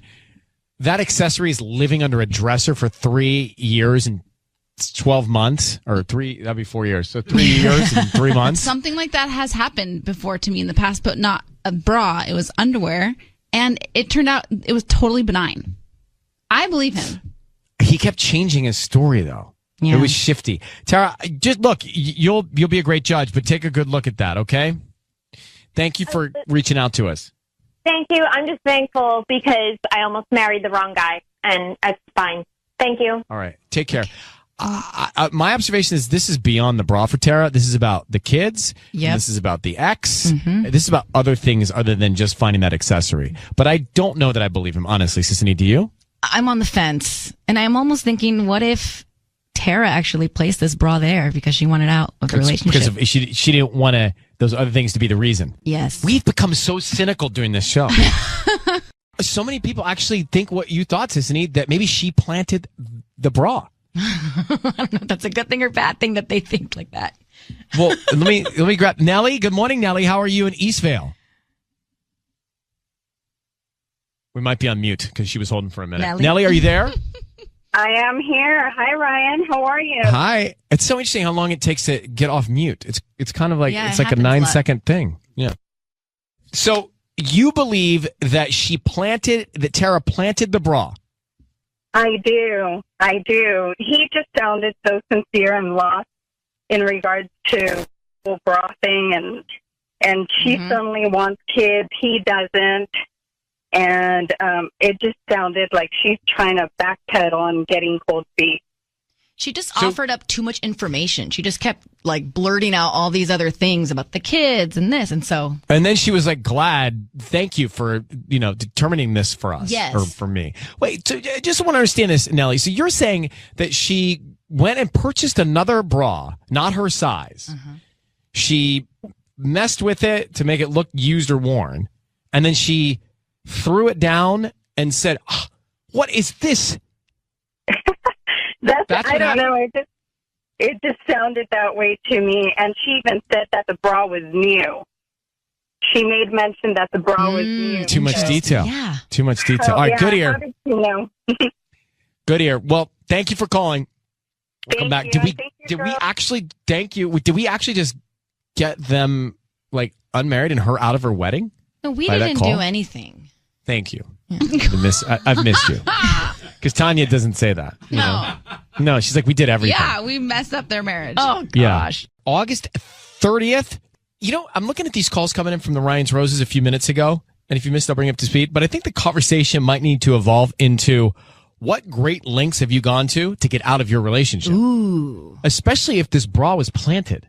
So here's the short story. Tara and Henry, right? They're getting ready like in weeks to get married. And she said that she found an A cup, right? Sized bra next to her fiance Henry's bed. She doesn't wear an A cup. She's a D cup. Right. So she said she looked at it. She smelled it. She told us that. We're thinking, well, how is Henry going to get out of this? So we get him on the phone and he claimed it was from an ex from a while back, and then the story just had more layers added to it. Listen to him speak and tell me if you think he's being genuine or not. I've already explained that we're still friends. She still cares about me. Who cares who comes to the wedding? Still cares about you. You're still friends, and she's flat-chested. What does that matter? I love you. I want to get married to you. It doesn't matter. I don't care if no one shows up to the wedding. I want to get married to you. What are you doing right now? Listen, you're saying you want to get married. I just don't think I can trust you. And plus, I want to have kids, and you don't want to have kids. I can't do this. So listen to that. And that's why you said it, Sissany. Yeah. That's why you said she wanted to get out of it. Bringing up excuse after excuse. The kids thing, it's your ex's bra. Let me grab Debbie in Pico Rivera. Hey, Debbie, thank you for listening. What is going on here? Hey, good morning. Good morning. I believe that Tara totally used you guys to get out of her wedding. She really conceded quickly. Yeah, it was too fast. She wanted it to be public so her friends, her family, everyone knows that it's not her, it's him. She wants out. He was a really nice guy. He didn't hesitate one bit to receive the flowers and send them to her. He seemed excited, right? And then even when she got on the phone, he wasn't upset. These guys who are guilty are usually so upset when, they know they've been tricked. Very true. He said he wasn't a winner, that he never wins. Well, guess what? Today he was a winner. He dodged a bullet.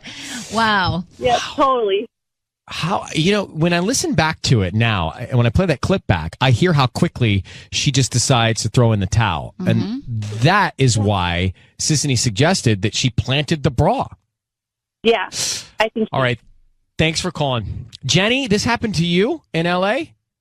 Yeah, so a couple of years ago, my boyfriend moved in with me, and I was doing our laundry and putting away some of our stuff, his shirts and everything, in his little bedside table. And when I moved something to make room for everything that he had to put in that drawer, I found a pair of underwear that was not mine. And I obviously confronted him, and he swore it was mine and not anybody else's, but the size was a little wrong. And it ended up, he finally confessed that it was his ex-girlfriend from a long time ago, but he hadn't seen her recently. He had just moved in with me, so things must have gotten moved around. After about a week of not talking to him, we ended up working it out, and he was in the doghouse for quite some time, but we have been together for 2 more years after that, and I'm currently pregnant. So, congratulations. Thank you. But yeah, it was definitely rough. We got through it with a lot of talking and communication and everything like that. But with the call, like, it seemed like she had already had in her mind that he did this 100%. She wanted out of the wedding, and she just used you guys for sure to kind of. Yeah, it's sounding more like that. But just to go back to the week that your fiance or boyfriend was in the doghouse. Oh, yeah. I feel so bad for him. He's like, no, I'm telling the truth. And then a week of just begging you to believe him. He had just gone out of town, and so I had found it when he had just gotten back. So I was like, excuse me, where did this come from? That's the worst, when you legit didn't do it. And you're like, no, I actually didn't do it. No, I really didn't do it. I know. And you can't get the other person to hear it. Right away, he gets really nervous when he's like lying. So he started laughing at first. And so you thought that was him lying. Oh, yeah. Oh, wow. But he was like, no, like, I swear this was not at all like anything like that. But well, it worked out. It's a blessing that you're having a baby, and congratulations. Yeah, congratulations. Thank you. You take care. Guys. You too. All right. Bye. No, I it's like, I've done a lot of things, but this one I didn't do. I really didn't. And you kind of just wait it out. There's nothing you can do. When you're not heard, you have to wait it out. I know. Poor guy.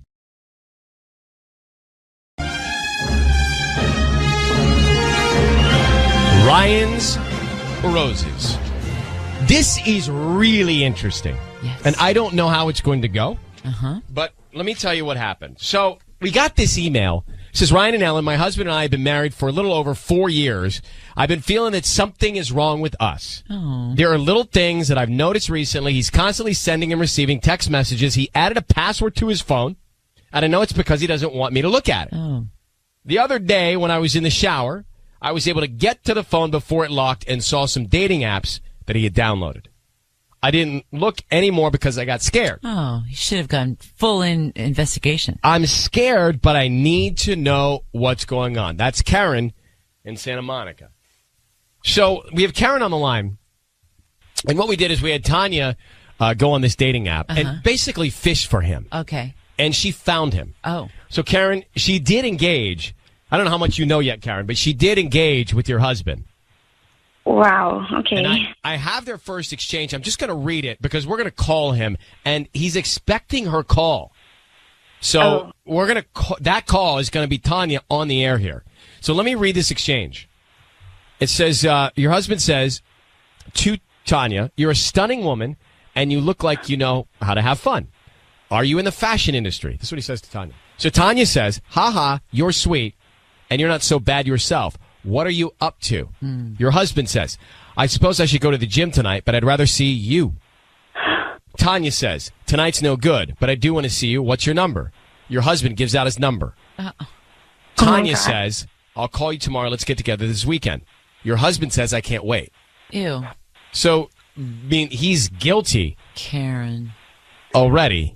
Oh my God. He's in his mind, he's not totally with you.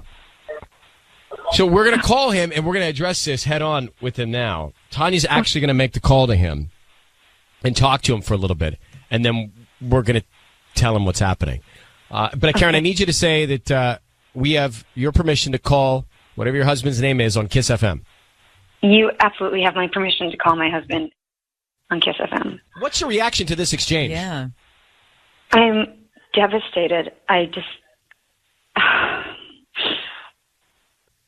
I'm sorry, guys. I saw the app on his phone and We got Karen's permission to call her husband, and if you're just joining us, she sent us an email saying, I think something's going wrong in my marriage, and so she said, I think that my husband he's maybe flirting on a dating app. So we put Tanya up on this app. She sets her account up. Mm-hmm. They engage. They have an exchange. The exchange goes back and forth. They basically agree to meet up this weekend, and Tanya says, I'll call you to make the plans. Right. So now this is that call. Oh, he gave it He's up. expecting that call. So we know he's cheating.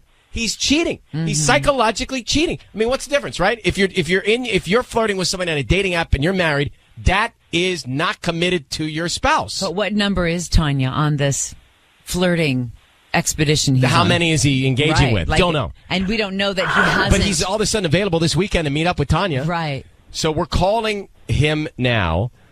Karen, hang on one sec. Be very quiet because we want to hear what the exchange goes, how the exchange goes, okay? Okay. All right.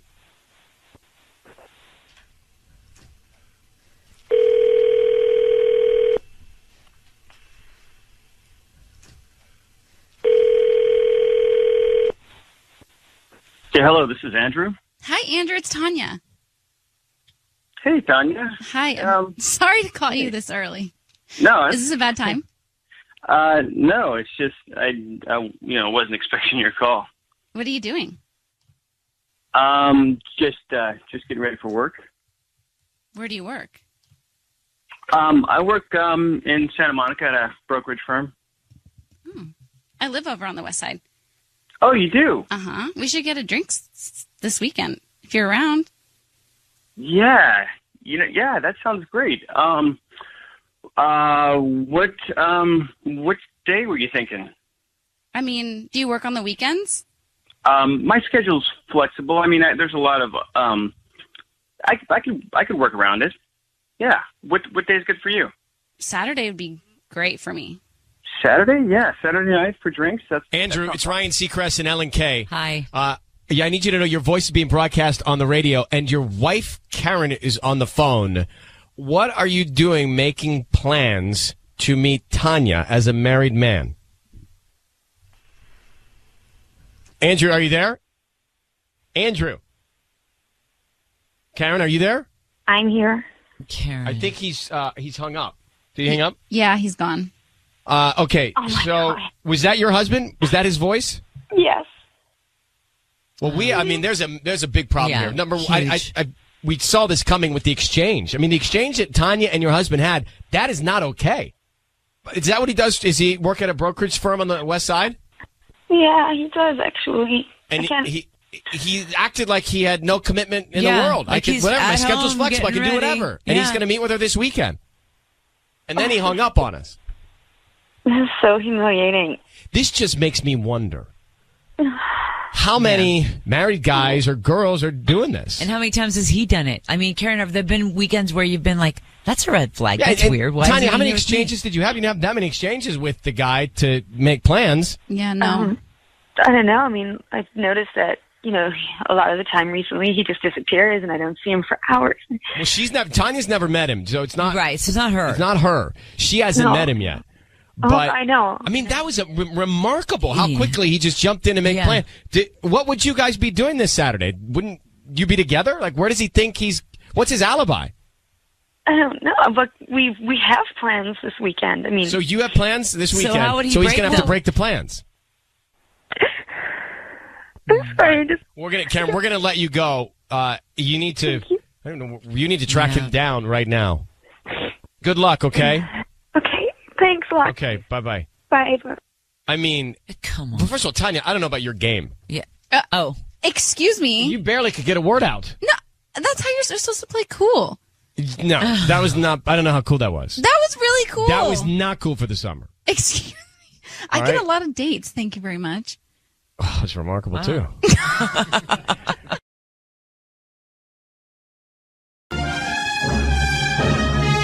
Gather around. It's time for Ryan's Roses as a public service. What's going down in your relationship? Something's off, something you can't figure out, something you can't get to the bottom of. Send us an email at kissfm.com, and we'll go through it and see if we want to go on the air. Here's where we are. By the way, Yeah. every time you say that, here's where we are. I'm always shocked that there's always another situation. Well, listen to this one. My husband was diagnosed with a medical condition. This was about 3 months ago. He told me that he had to see his doctor once a week to get his vitals taken. I mean, you see where this is going. I mean, that's... So that's the excuse?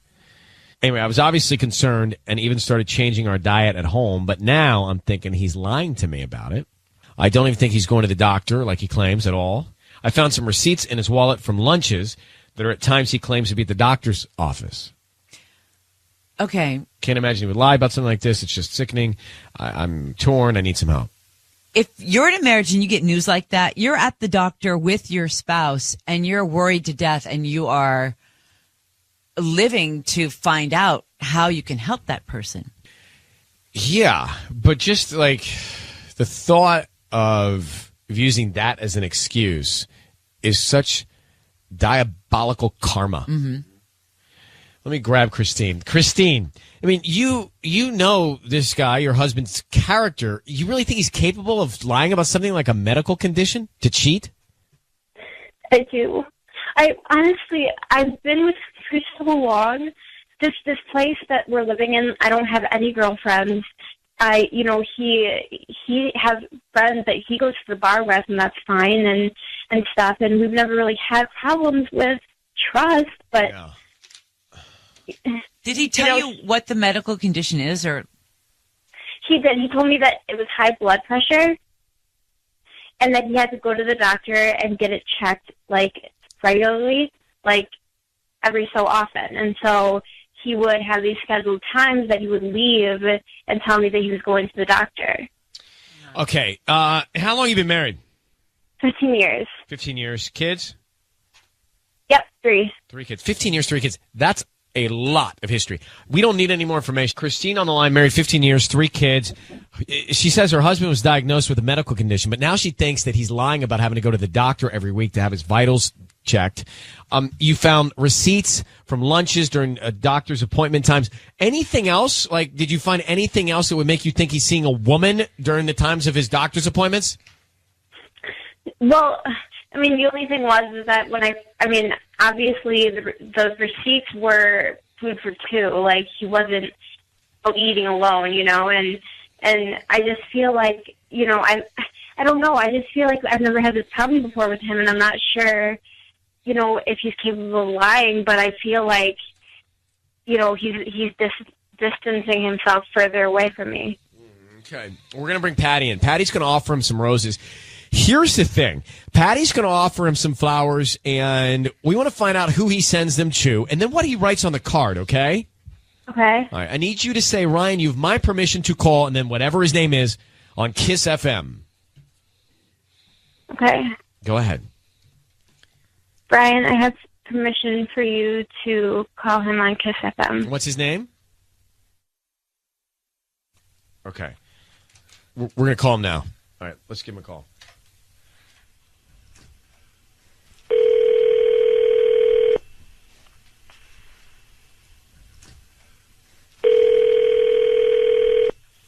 Hello. Hi, may I speak to Sean?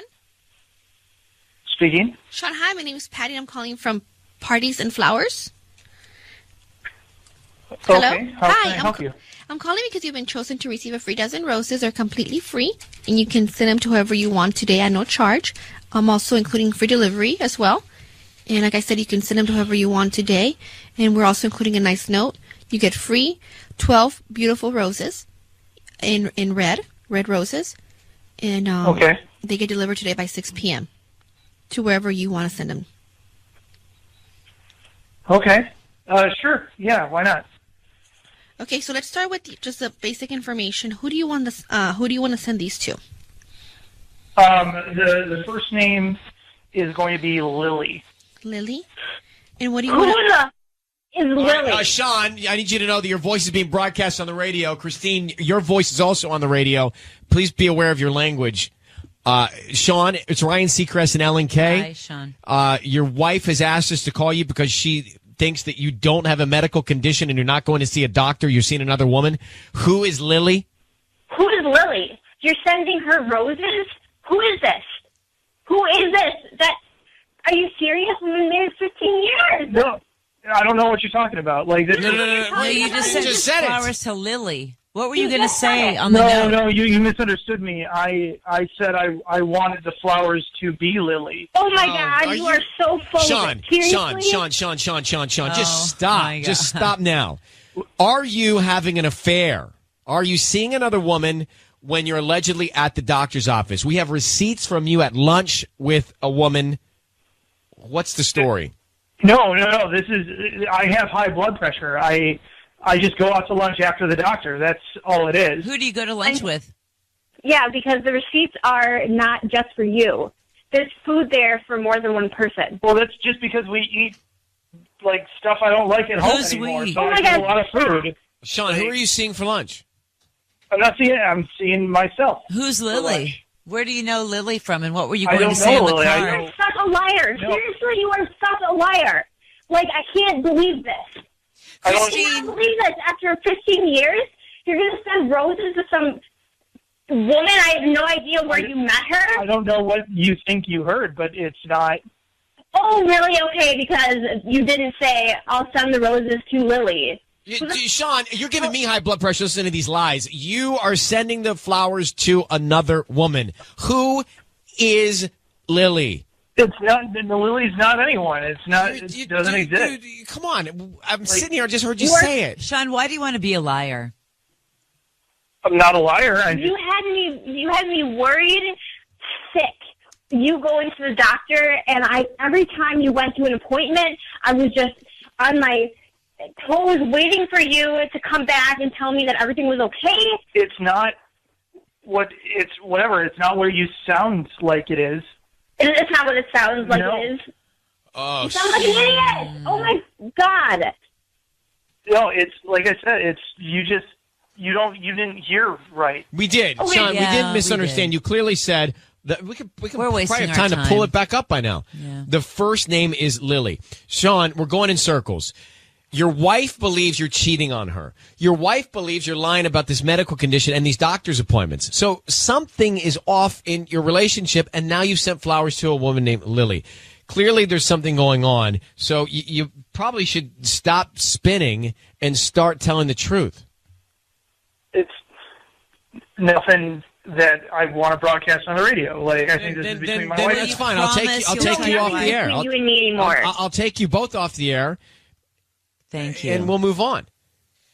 But let me just pop Christine back. Christine, look, you got a real situation here because your husband, you just heard what he said. I mean, there's no denying he was going to send these flowers to somebody else. Now you need to find out who she is and really investigate. I would find out if this doctor, get the doctor, go to the doctor's office and find out the records if he's going to see the doctor, okay? Okay. Ugh. He makes me so mad. I'm like winded.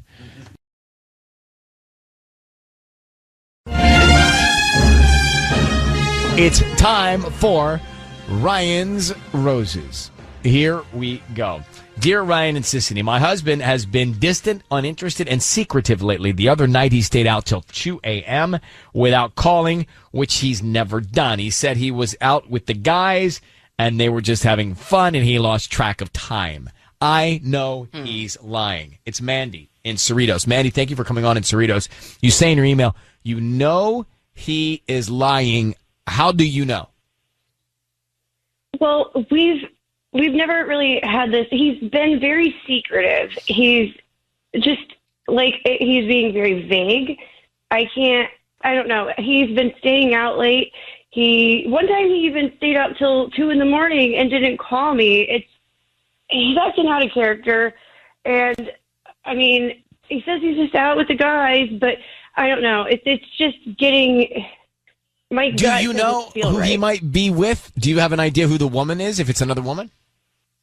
I don't know. And he's like, I've asked him about it like a couple times, and it always seems to get a little bit better, but like then it just goes back to the secretive, vague, and really just I can't even decide who he might be with, but I just feel like something's up.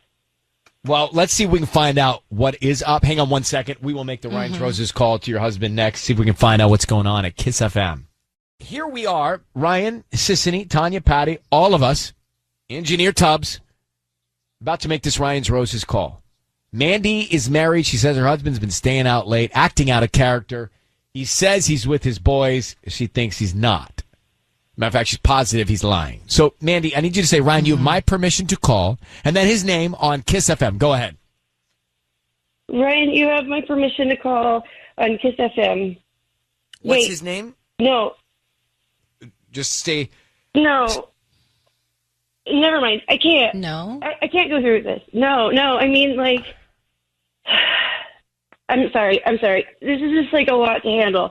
I mean, like, if he's cheating... I don't know. I don't know if I should do this. Like, I really don't think... Like, if he's cheating, I just think take we a just deep have to breath. figure it out. Because, like... Well, hold on. I need to do... Slow down. Yeah. Slow down.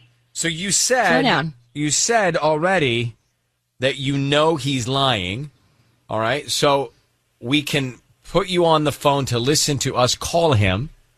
Now, so you already have prepared yourself to think that he's cheating, haven't you?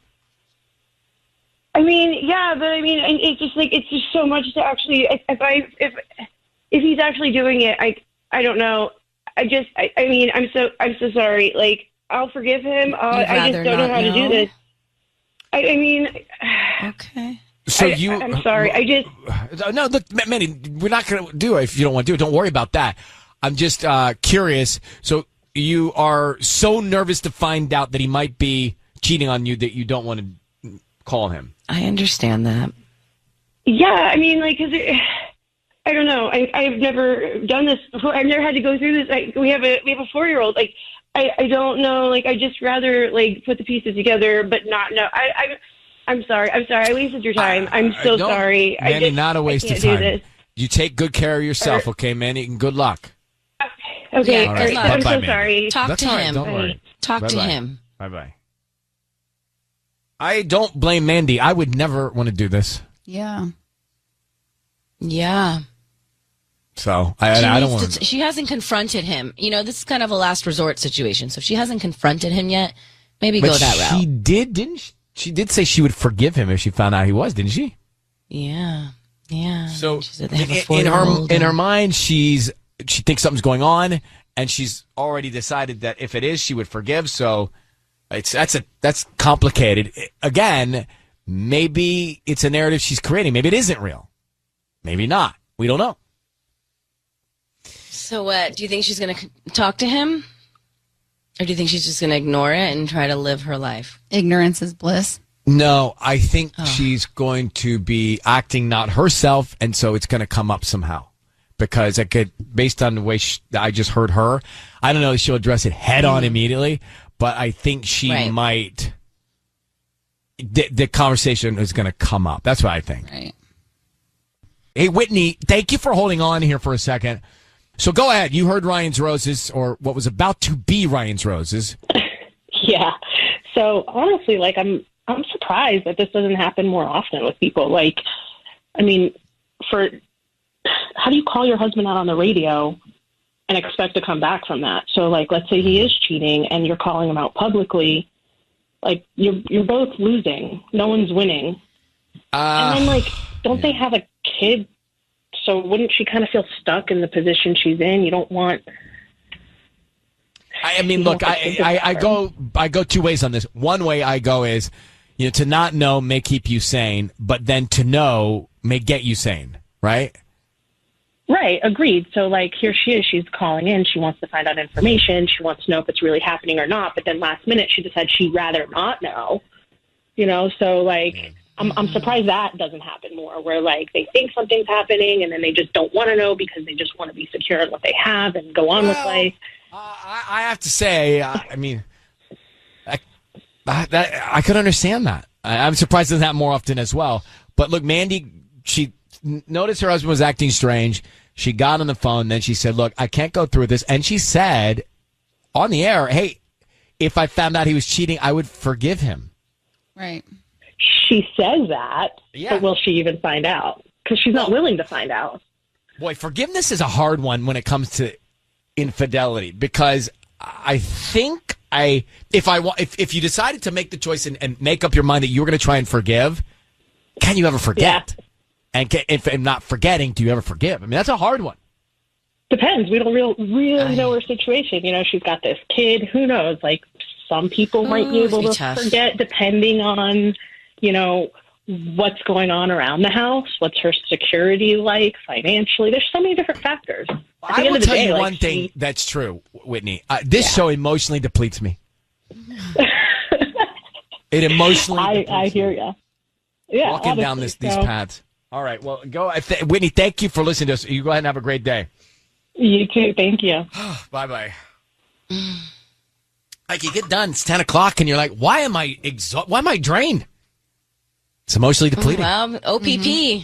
OPP. OPP. Other people's problems are exhausting. Heavy. I know. Yeah. All right. Like, do you ever get asked by Robbie, hey, how was the show? What'd y'all talk about? Or do you Every day. Do you talk about it? Oh. That's all I say is, I can't. I know. I was like, true. I can't relive it. Why is it so tough? And nobody, and like people that you live with or are married to, don't get that you can't rehash the whole thing. It's like impossible to rehash it. I couldn't go through that again if I tried. Right. Mm-hmm. So that's why we just got this time together and our podcast. Okay, guys?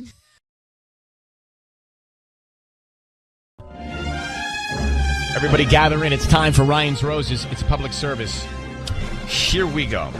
Sissany, I need your help on this one. It says, Dear Ryan and Sissany, my husband had an accident at work and needed to go through physical therapy. A nurse was coming to the house. She wasn't someone I was intimidated by at the time, but now something seems to be up. That's it. That's the whole email. Wow. Yeah, it's from Carla. Carla is in Mission Hills. Carla, hi. Hey. So what happened to your husband? What was the accident? So he works in receiving and shipping, and he just fell at work. He ended up breaking his hip and being out of work, so he couldn't really drive or do much for himself. I work during the day and usually late, so we ended up having a nurse come to the house. Her name's Nikki. She's been with us for about 3 months, and she's been great. But I worked from home last week because I felt bad because I'm just never there and I feel like I'm not pulling my weight. And she shows up as she, is scheduled to do. And I just got the strangest vibe from her. Like, she wasn't talking to me.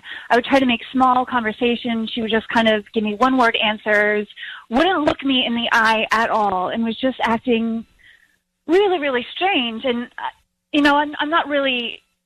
I wasn't intimidated, by her before, and she's always been really cordial, and I never got like a strange vibe. But it's like something absolutely did a 180 and shifted, and it just makes me so uneasy.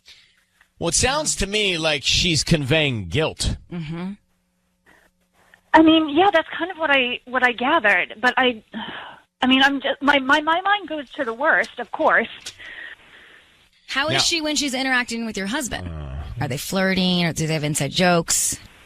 I mean, yeah, it's really weird. Like, they speak in hushed voices, and it feels very, very intimate. Hush voices? Hush? Yeah. Hush? Just like very, yeah. Oh, that's not good. Like very, very low tones, and I can't hear them. It makes me uncomfortable. Yeah. How many hours a day is Nikki with your husband? I mean, 5 hours, the better part of the afternoon. Wow. We're going to get Sissany to send these flowers, okay? I need you to say, Ryan, you have my permission to call, and then whatever his name is on Kiss FM. Ryan, you have my permission to call on Kiss FM. So we're going to call him and offer him some flowers. I want to find out who he sends them to, and then what he puts on the card, okay? Okay. Okay, good luck.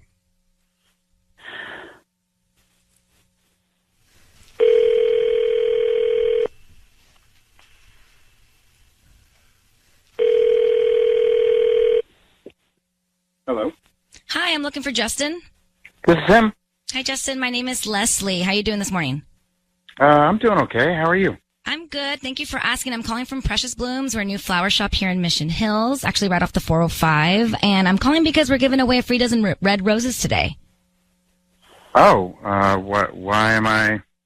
You've just been randomly selected to receive the red roses. They're absolutely free, and you can send them to anybody that you'd like. We're just trying to promote our new delivery service.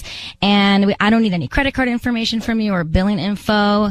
They're free, and I just need the name of the person you want to send them to. We can write a quick note on that, and they'll be out by lunchtime. Okay. Sure. Okay, great. So who would you like to send them to? You know what? Let's send them to Nikki. Nikki. Okay, is that with a Y or an I at the end? I. And who's Nikki to you? Who's this person to you? So I had an accident at work, and I've been going through physical therapy, and she's my physical therapist. So. Oh, that's nice. Okay. Yeah. What would you like to put on the card? Thanks for everything. I'm feeling so much better. Really appreciate all that you do. Okay. Justin, it's Ryan Seacrest. Your voice is being broadcast on the radio. Are you having an affair with Nikki? What? Are you having an affair with Nikki? I have your wife on the line. She thinks you are. Are you kidding me right now? I'm just asking. No, I am not having an affair with... Well, you're being very defensive. Yeah, I'm being defensive because somebody just accused me of having an affair on my wife. Not somebody. Your wife Your is wife, concerned. sorry. Your wife, Carla, thinks that you Yes, are having an my affair wife. with Nikki, and you just sent flowers to Nikki, and you said, thanks for all you do. What's she doing for you? She's a physical therapist. Right. I had hip surgery. How could I can't even...